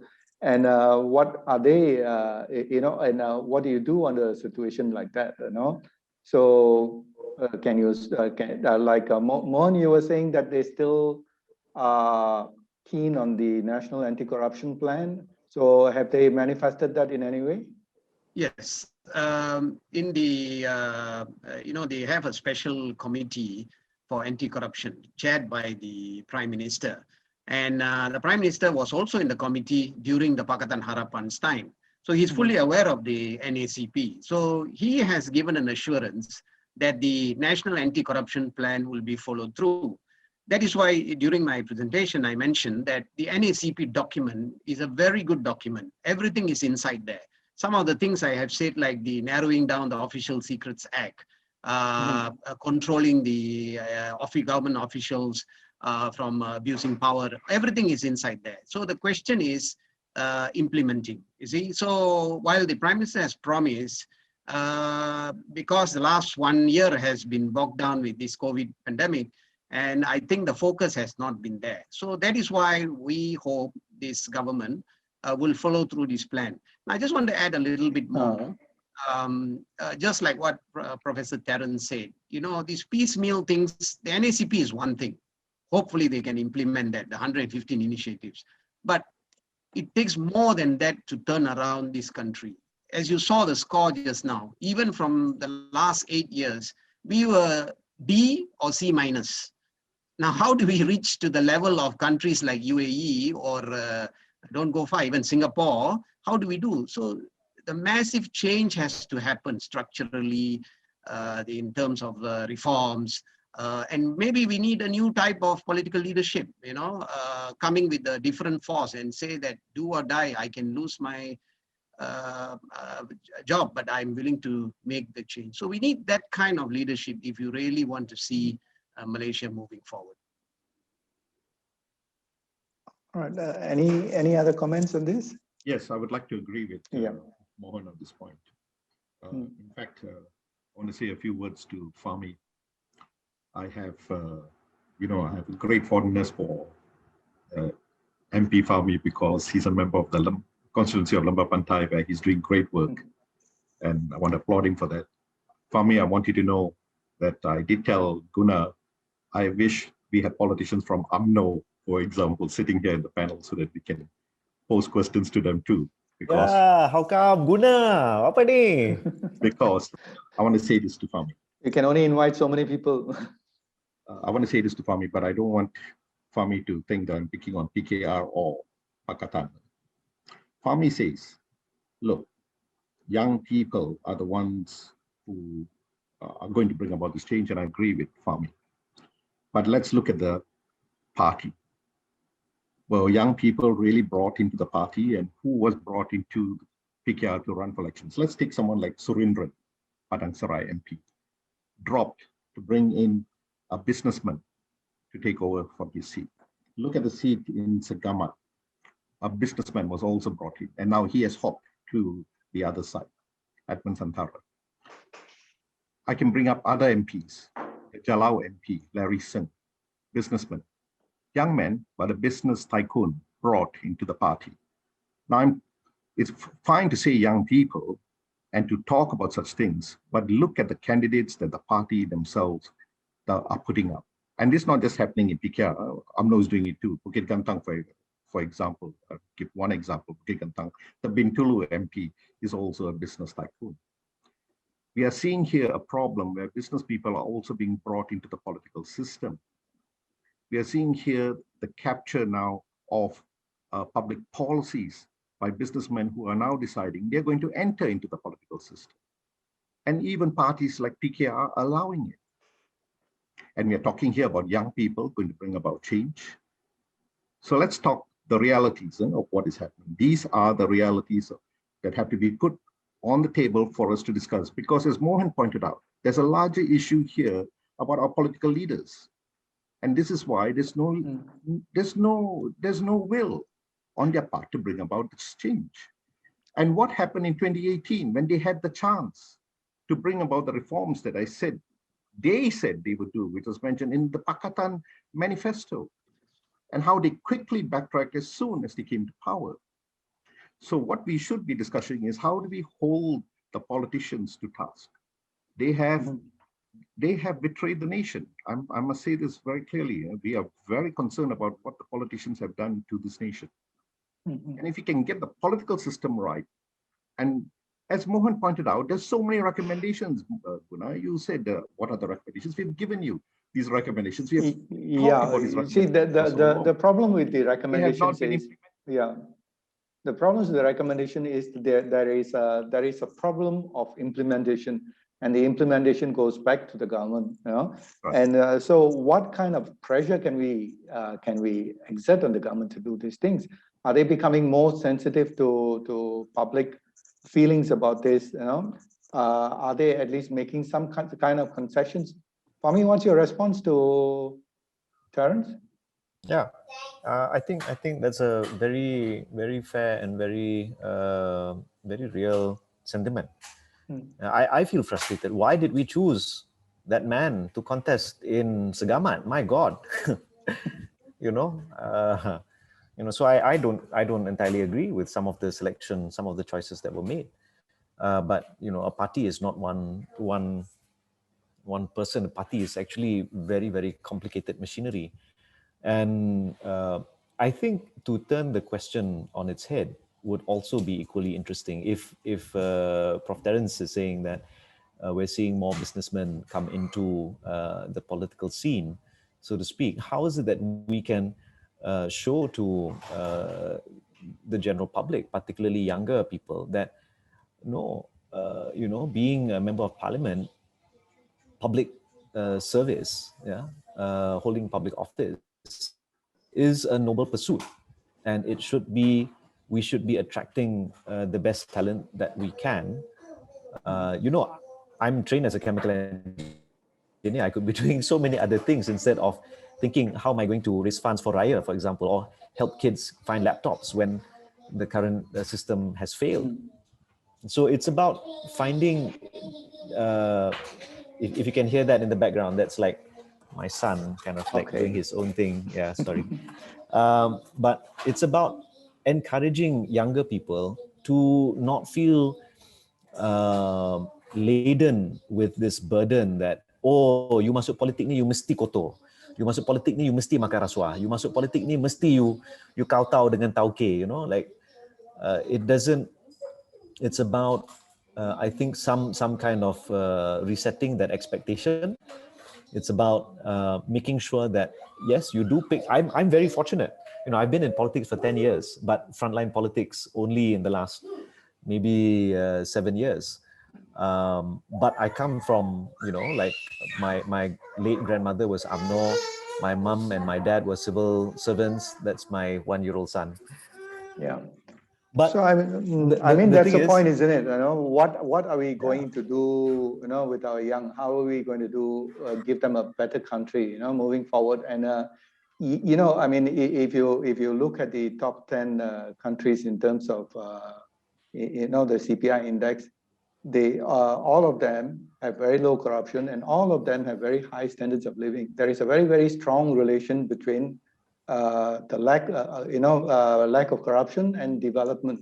yes. So I mean, that's a point that all politicians should be pushing. And maybe one of the big problems is to get able people to enter politics. You know, able, straight, you know, kind of people. And you say that's happening, but I'm not sure whether I see a lot of young people who have got their heads on screwed right as far as ethics and honesty is concerned. You know?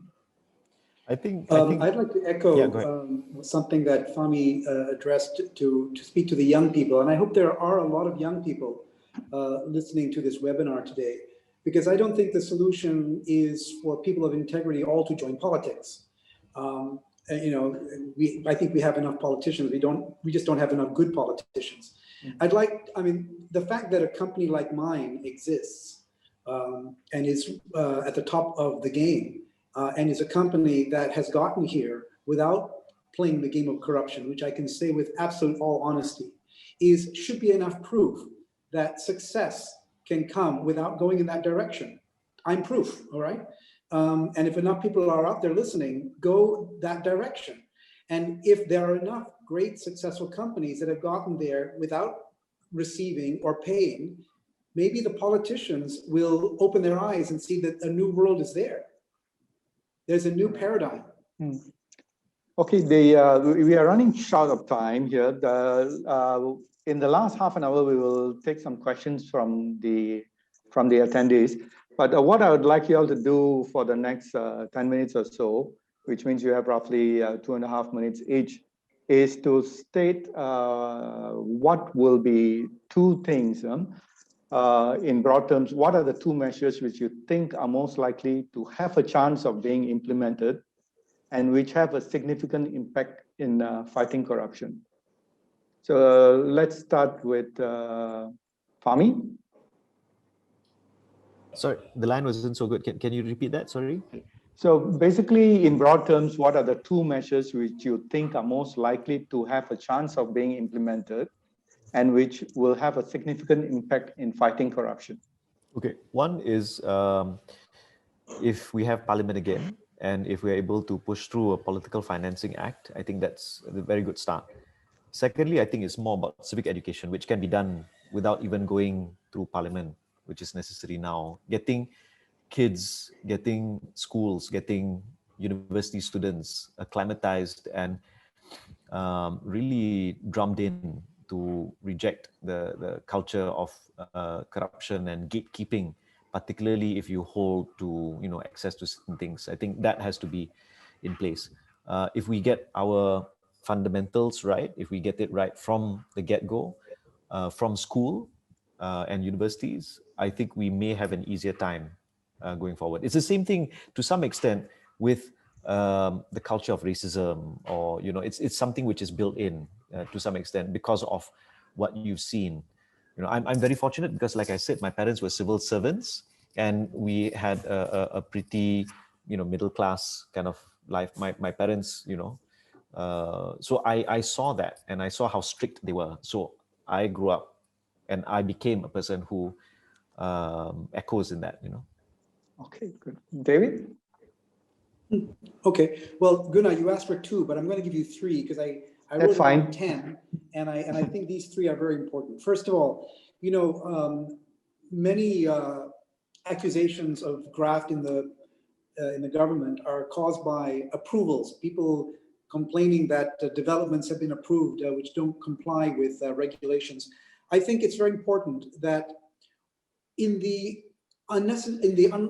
occasional event where approvals are given for something that's not strictly according to the regulations, the process of that needs to be well documented and transparent, okay? So that anyone were to inquire if there was any individual benefit to the people making the approvals, that can be carefully tracked. So that's important, especially in the construction and development industry where it happens all the time.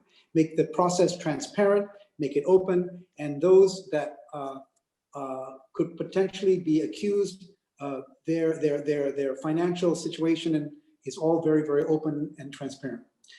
The second thing, and I've seen this in other countries, the media has a role to play here. We haven't talked much about the media in fighting corruption today, but I think that in some other places in the world, we've seen that there are awards for whistleblower or watchdog awards that are given to media for exposing blatant forms of corruption. I think Malaysia could do with such an award, and maybe that's something the Vibes, if the chairman is still here online, can think about doing.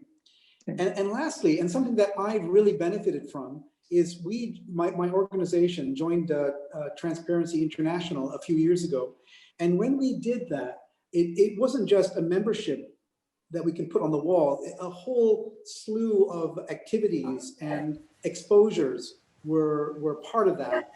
Talks were given, presentations were given, our staff and all the employees were exposed to what it's all about and the importance of being clear about the difference between corruption and other ways of doing business. And it really has helped us to in our exposing this issue to our people. So I would say any company doing business with the government, any company, small or large, should be a member of Transparency International and follow through on all its recommendations. Otherwise, you don't qualify. Simple. The simple criteria. Thank you, David. Terence? Thank you, Gunnar. I'll give some recommendations which can be done tomorrow. First, we have the 12th Malaysia Plan coming up. We've been discussing the shared prosperity vision. Change the narrative. The narrative can no longer be racially defined. If you change the narrative, you change the patronage system.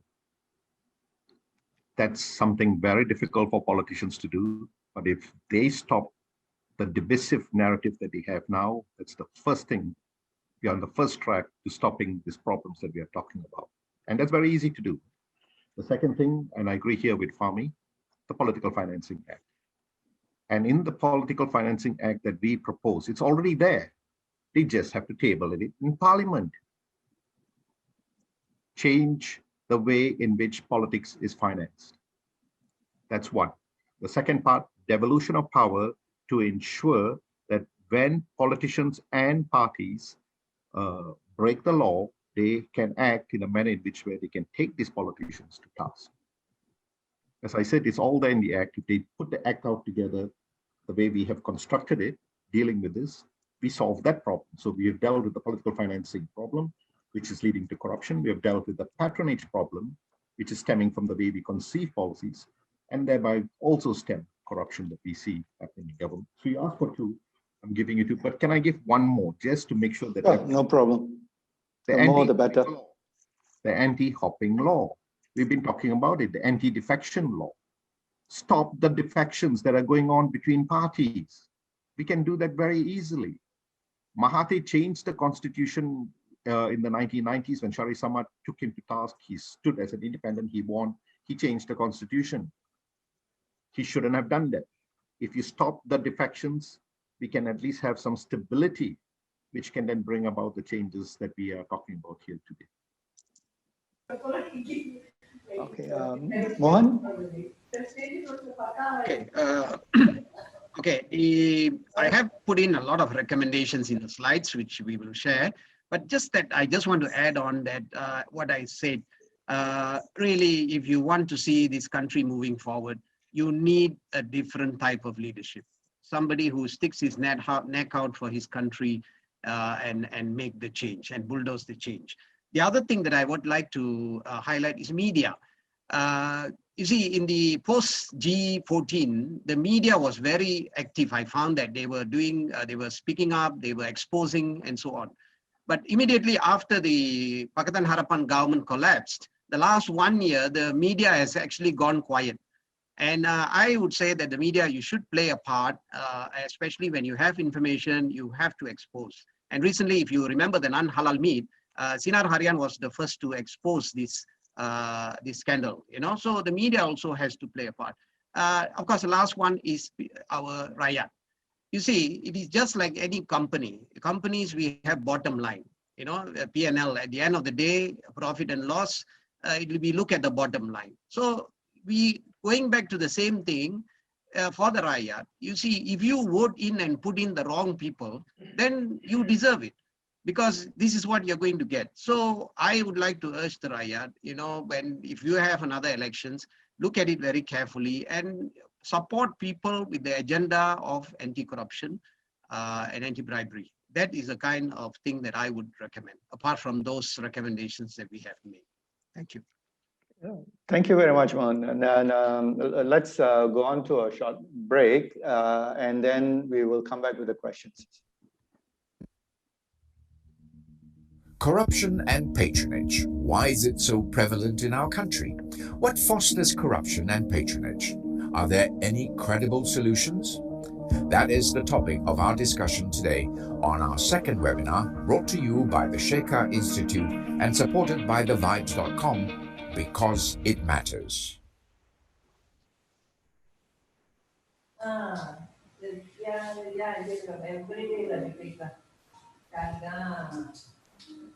Hello everybody, welcome back to our webinar with the topic today, Battling Corruption and Patronage.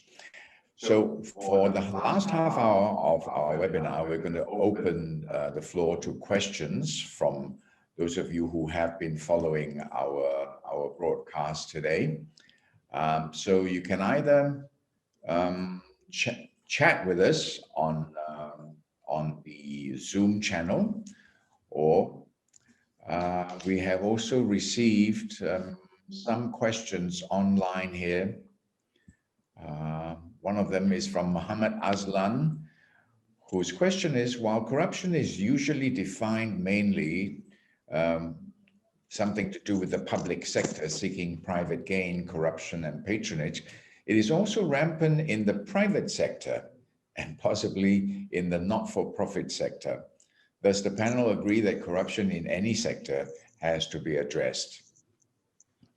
Yeah, anyone feel free to take the questions. Otherwise, I will just have to ask someone to volunteer. Yeah.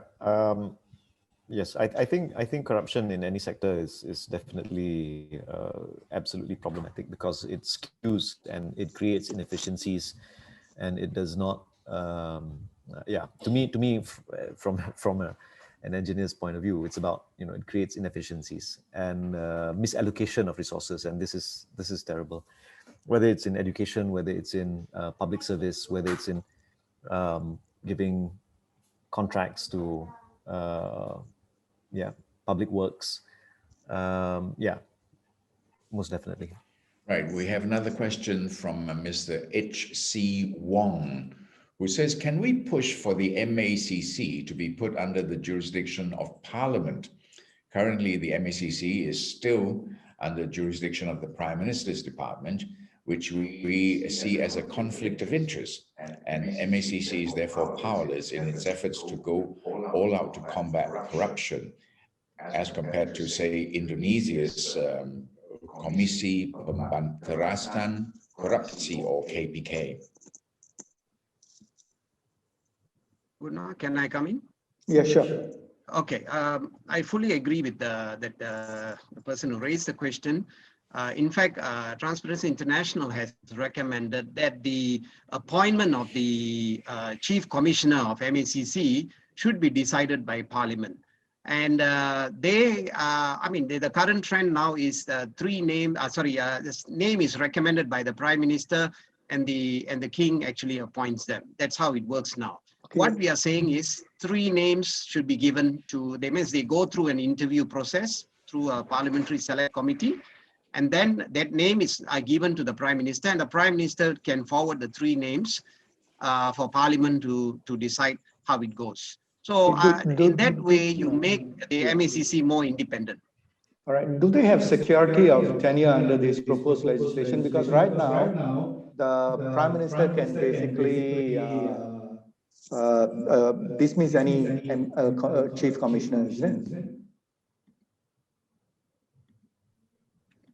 Yes, under these recommendations, the Parliament can decide of his tenure of office, because the Prime Minister cannot arbitrarily decide and change. Like when you have a change in government, he can't say that he wants a new person to be appointed as the Chief Commissioner. So this should be decided by Parliament. So the whole idea is to give him secure tenure of office so that he can take action without fear or favor. No, I was thinking in terms of, like, for instance, a 7-year tenure, for instance, like some of the judicial appointments in the US, so, and make it very difficult for anyone to remove the MACC commissioner. Even if you put it under Parliament, for instance, if the Parliament is controlled by the ruling party, that they can still remove the commissioner. So, because the whip is always in place in Parliament. Yes, I agree with you, Buddha. I think a fixed period should be given. If not, when there is a sudden political change, if the party that is controlling Parliament, they can vote him out. So it's best to have a fixed period.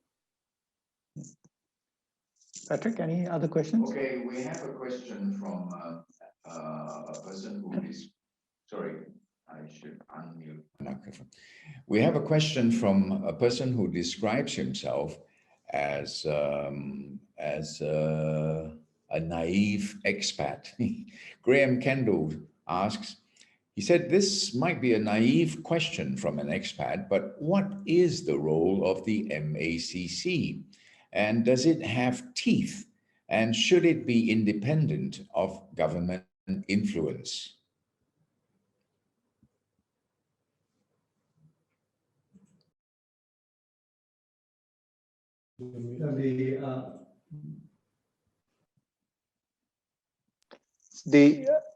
The MACC Act actually gives considerable powers. I think it also covers anti-money laundering things. If a person has got a lot of money that cannot be accounted for, then they can be charged for money laundering. So I think you all will agree with me that MACC has got a lot of teeth legislatively, but it is a question of whether the teeth can be used to bite. So whether the version in version of power in MACC will do that. Any other comments on this? Guna, if I may add, the question that was raised was, does the MACC have enough teeth? Now, as you pointed out correctly, the Act provides the authority and power. But what we just said is to secure the tenure of office for the MACC, this should go to Parliament. Now, I'm just telling you from my own experience. I had been a whistleblower before, and I became one of the witness for MACC. Those days it was called ACA, Anti-Corruption Agency. And we fought the case. I was a witness for them. It went until the appeals court. Unfortunately, we lost the case. And why did we lose the case? We lost the case because purely on technicality. So I just want to share with you, the life as an investigation officer in MACC is not easy. Sometimes they can spend many hours in the late night doing the investigation and putting things together.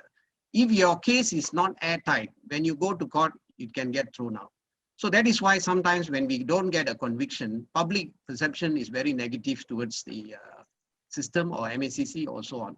So we have to understand this, that MACC do have the power, but I think we have to help them, we have to support them, and we have to make sure that the MACC is independent. And that is why moving the choice of selecting the commissioner should be moved to Parliament and not with the Prime Minister. Okay. So from what you say, we probably should have a very strong Whistleblowers Act and protection for whistleblowers as well. Yes, I agree with you. And if you recollect in my slide just now, we talked about amendments. For your information and for everybody's information, Transparency International has made recommendations to the former minister, the late Dato' Liew Wee Kyong, passed away. And he supported this idea, and the recommendations are now with the Prime Minister's department. Unfortunately, because of the fall of the PH government, nothing has been done, and we are still following up. We are hopeful that the PN government will look into it. And the reason for that, one of the issues we have recommended for the amendments is to widen the scope of the whistleblower protection.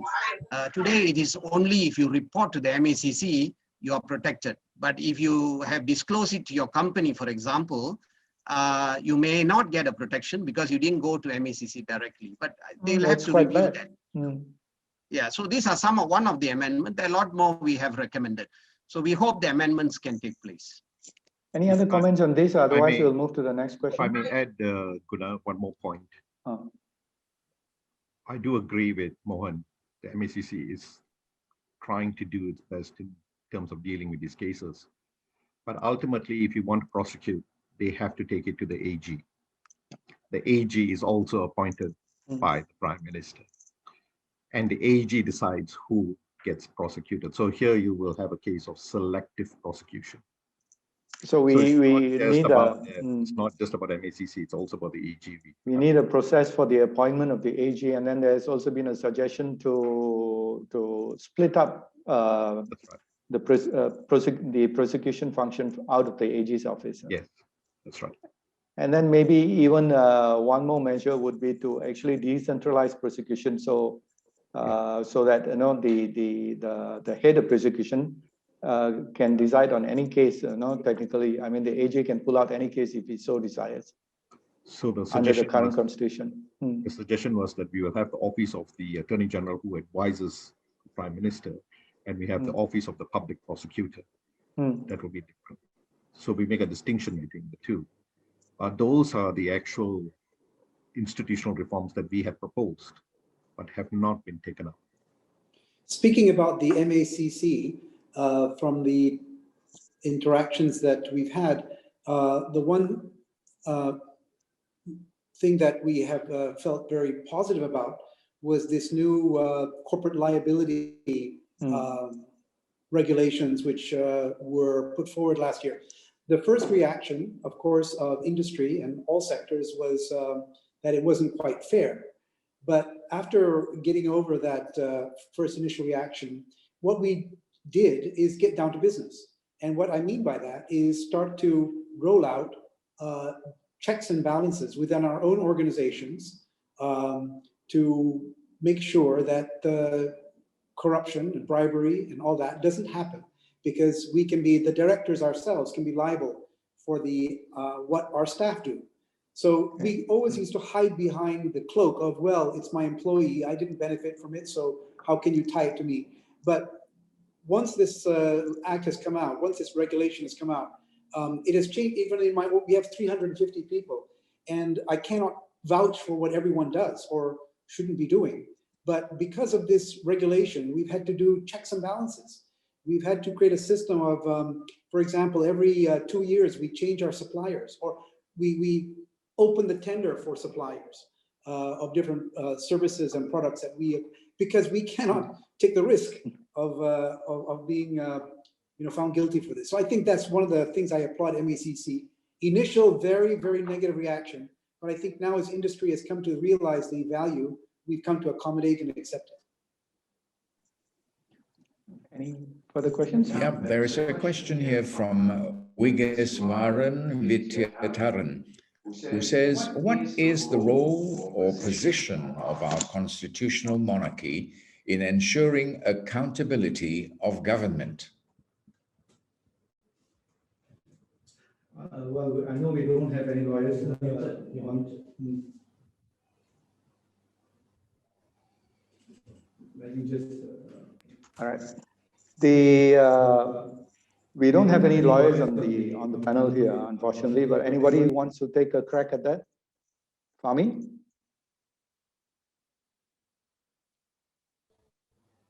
Darurat, they can come after you.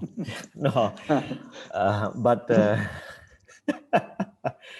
I don't see the real, it's a darurat, but the Prime Minister is leaving the country. Anyway, I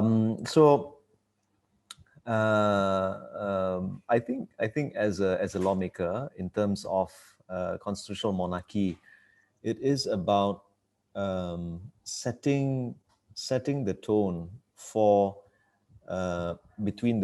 it's in that relationship between the sovereign and the rakyat, and it is about setting that tone. So today, for example, His Majesty the Sultan of Selangor, I think I just saw gave a message about anti-corruption. Yeah, so I think.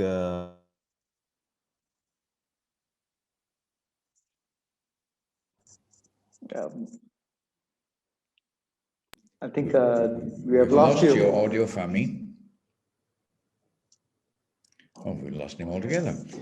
But while we're waiting for Fahmi to come back, we have another question here. This is from... No, I'm here. Oh, okay, here we go. Go ahead. Yeah, so just a quick thing about, I think people look up to the sovereign for some kind of moral guidance or some kind of that part of storytelling about the nation. So if it goes back to that whole thing about, if from the very top there is some signaling that this should not happen, then theoretically that's where it needs to move to. Guys, hello? Yep. Okay. No, I was afraid. Okay. Anyway, that's my 2 cents. I'm not a lawyer.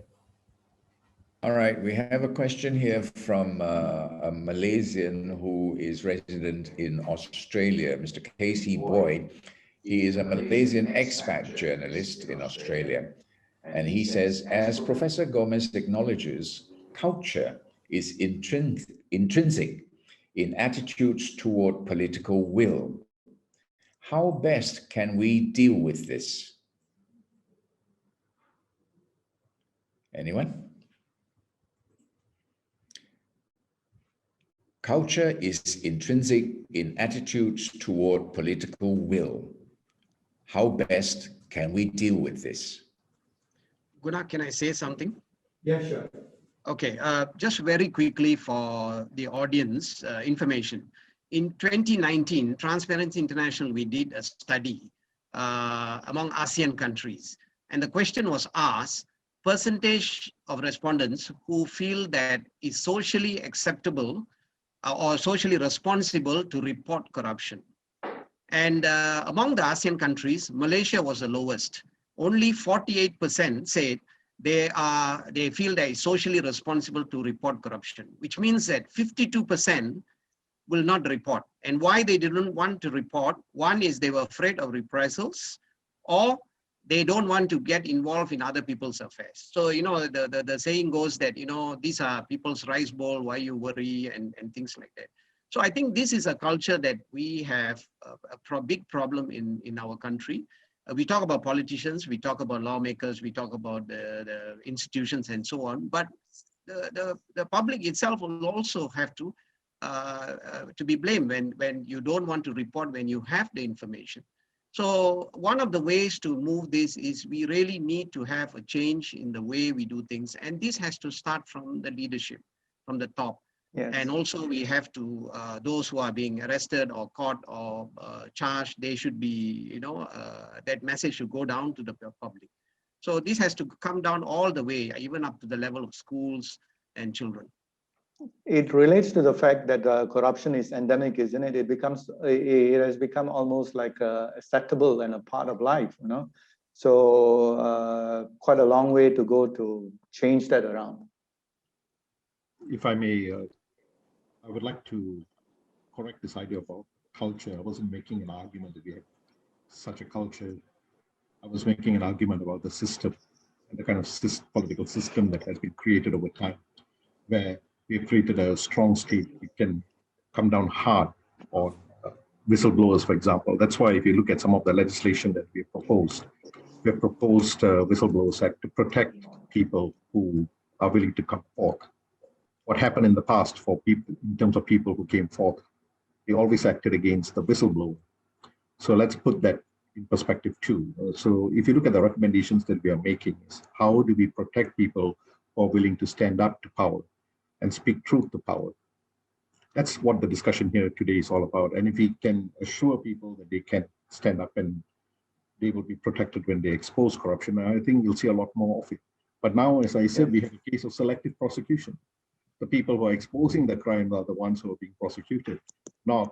Yep, that was the famous case of Rafizi Ramli, you know, who reported the corruption at National Feedlot Corp, and then he got prosecuted in turn, you know. Yes, that's right. And this has been in our history. Remember the case of Lim Guan Eng and how he exposed the statutory rape of a young student in Malacca. And it was Lim Guan Eng who went to jail for it. So there you are. You know, if when people see this happening, how do you expect people to react? Also, senior politicians are going to jail or being prosecuted. All right, thank you, Terence. We have a couple of hands raised from people who are following us online. So we have Andrew and there's Galaxy S8. Whoever you are, if you'd like to ask a question of our panel members, please do so now. Hello, panel. This is Andrew Amalados here. Can you hear me? Yes, we can. Okay, I'm calling from Kota Kinabalu. This is also going from the most recent question you posted. The focus among the webinar panelists this morning seems to have been on legislation, structural reform, and so on. But as Prof. Terence very much earlier mentioned, the culture of corruption seems to have become embedded in society. Culture. People think it's okay to be corrupt, that it's the norm, not the new norm, it's the old norm. So how do you battle corruption by, if you only go address legislative and structural issues, but not this, what I would say, a cultural issue? Thank you. You raised Professor Gomez and all these various other speakers raised the question of culture in the society. Now, as you know, in Malaysia, it is usually what you might call the people from the heartlands, or what you might call the masses, who tend to, the rural and semi-rural areas, who tend to be the ones who provide the votes in parliament for the government in power. And, not us middle-class chaps living in the urban areas, So what is their feeling towards corruption? And for example, if you look at the Bosco movement that arose and all that, it seems that, I don't know. I mean, maybe to them, because they are suffering, maybe because they are more in need of government assistance and all that, they'll kind of turn a blind eye. More inclined to turn a blind eye in return for maybe subsidies and maybe other assistance, government assistance. So, and also, when Transparency International conducted these surveys, are you reaching down? Who are you reaching down to? I mean, it's great that you pointed out that survey, but who are you reaching down to? Are you reaching down to the masses? Because I myself, I've never ever been surveyed. I mean, by Transparency International, or I rarely am surveyed. So anyway, that's the question basically, because our electoral system seems to be based on on the number of votes coming from places like the rural and semi-rural areas, which seem to determine the people who are All right. Okay. Thank you, Charles. I'm going to cut off. You All can right. cut me Thank off you, now. Charles. You can cut me off Maybe, now, Patrick. Thank you very much. thank you, Charles. Maybe You Professor can mute me. Terence, you'd like to take that question? Sure. Thank you, Patrick. Patrick, can you mute me? I can't. Yes. Don't seem to be able. I was actually hoping that Fami would take that question because. I can, after you. Okay, thank you, Fami. Thank you for letting me go first because I want to say this. It is true what Charles Moreira pointed out. Let's make a class distinction between the middle class and what the government now constitutes as the B40. The Barisan Nasional was particularly astute at this. It targeted the B40 by giving out cash handouts. And these cash handouts made a big difference during elections. This is where we are seeing now the monetization of politics brought into mainstream elections. And when I did the study of the elections, when I went to the rural areas, many of the politicians in the rural areas, in the opposition at the time, said, I'm not giving the cash handouts. There's absolutely no way we can deal with this problem because these poor people need the money. And they were also told that after the election, if they win, they will get more cash handouts. So this is why I would like to come back to this point at how this has been created, where we are seeing the monetization of politics and where we see the use of money to get down to the ground to get people to vote for them. Where is the money coming from is also the question we must ask. What are the sources of financing? And the sources of financing, I like to go back to the GLCs. That is why it's so important for the politicians to control the GLCs. The GLCs are a mechanism where they can target particular constituencies and transfer whatever resources they need to these people who will then vote for them. So there's a quid pro quo here that's going on. It is these kinds of systems that make the playing field, it's not a level playing field during elections. Those are the things that we need to change if we want to ensure a proper functioning electoral system. Another system that I believe that needs to be studied and reintroduced to the country is the idea of local elections. As a person who is involved in development programs in majlis and municipalities around the country, we see the mismatch between what the head of the local authorities wish to have versus what the rakyat within those jurisdictions. And we think that will go a long way to solve some of the comments that Charles made just now. We could reintroduce local elections. And I would like to hear from the other speakers here how they think that should be how we can go about getting that back.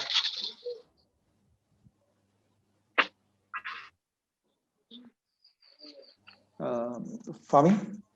Yeah. I agree with local elections. I'm an advocate for it. I think there's also another level which many of us miss out on, which is hyper-local elections. This involves participating in your residents association or your management corporation or your joint management body. This is important because those staying in strata properties actually have a right to how the house rules are made, how the common areas are looked after, and that is a very important example of hyperlocal democracy, and it starts there in my mind. My son's asking about lunch. Okay. And then I think on the issue of, this is a very serious issue, which is it's about it's not only about corruption, patronage, poverty, it's also about inequality and excess. That's why I always refer to the principal actors in the whole issue of corruption and patronage is about the gatekeepers, people who hold the levers. They may not be specifically the ministers, they could be the people on the tender board. They could be people who, you need to get a chop, a sign, right?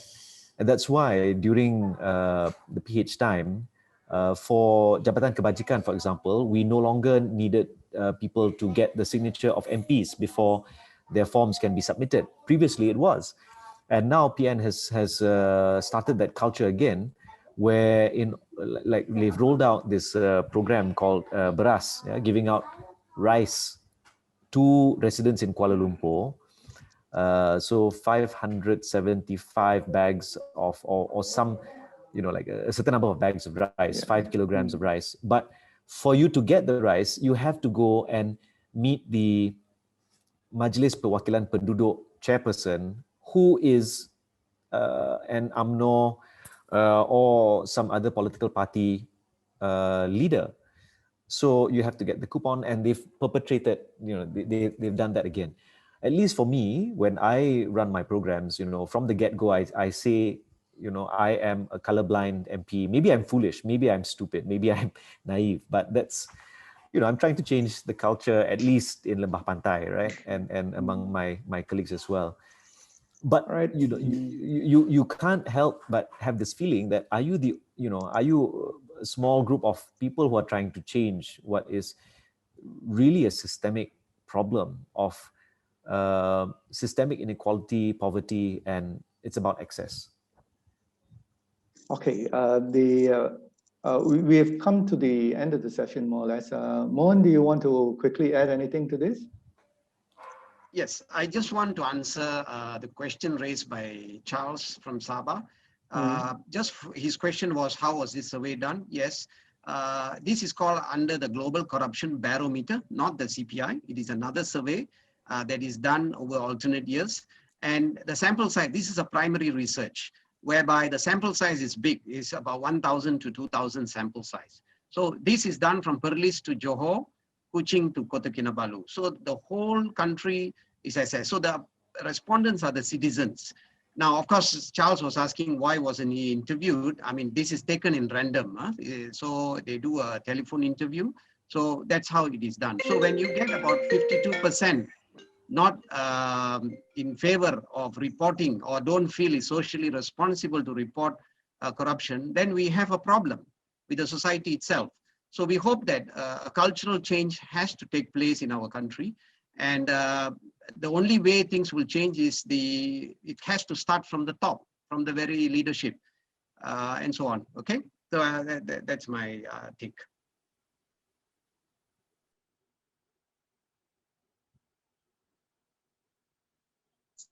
Wow, Chong, you're supposed to be 8 to 12. All right. Can you hear me? 12:30 already. All right. So I would like to thank all the speakers for taking part in this discussion. Just a very quick recap. Of the measures that I would like to see. Political funding was one, legislation on political funding, civic action, starting from schools onwards, and then processes which are well documented, which means like transparency and so on, a greater role for the media. There was one suggestion that all firms join Transparency International and adopt their best practices. And then Terence, on 12th Malaysia Plan, change the narrative, switch it to needs rather than base it on a racial system. And also anti-hopping laws to stop defections. And the one person who talked about leadership is Mohan, and he's talking about putting the correct leaders up there. So, which means he pointedly said that you should be exercising your voting right very wisely. So at the end of any change, I personally feel is regime change.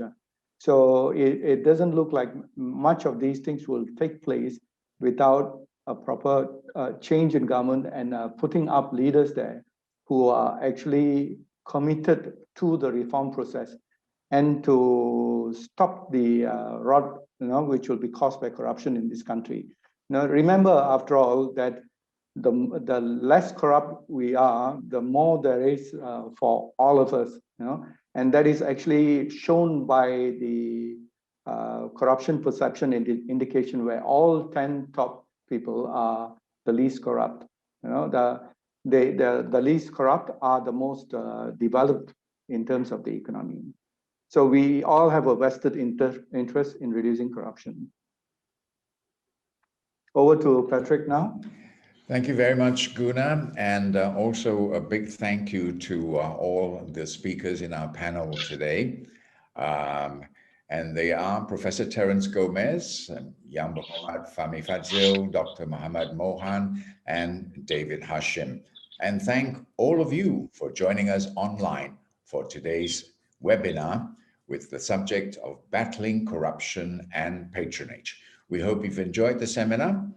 And this has been the second in our series of webinars brought to you by the Sekhar Institute and in collaboration with thevibes.com, because it matters.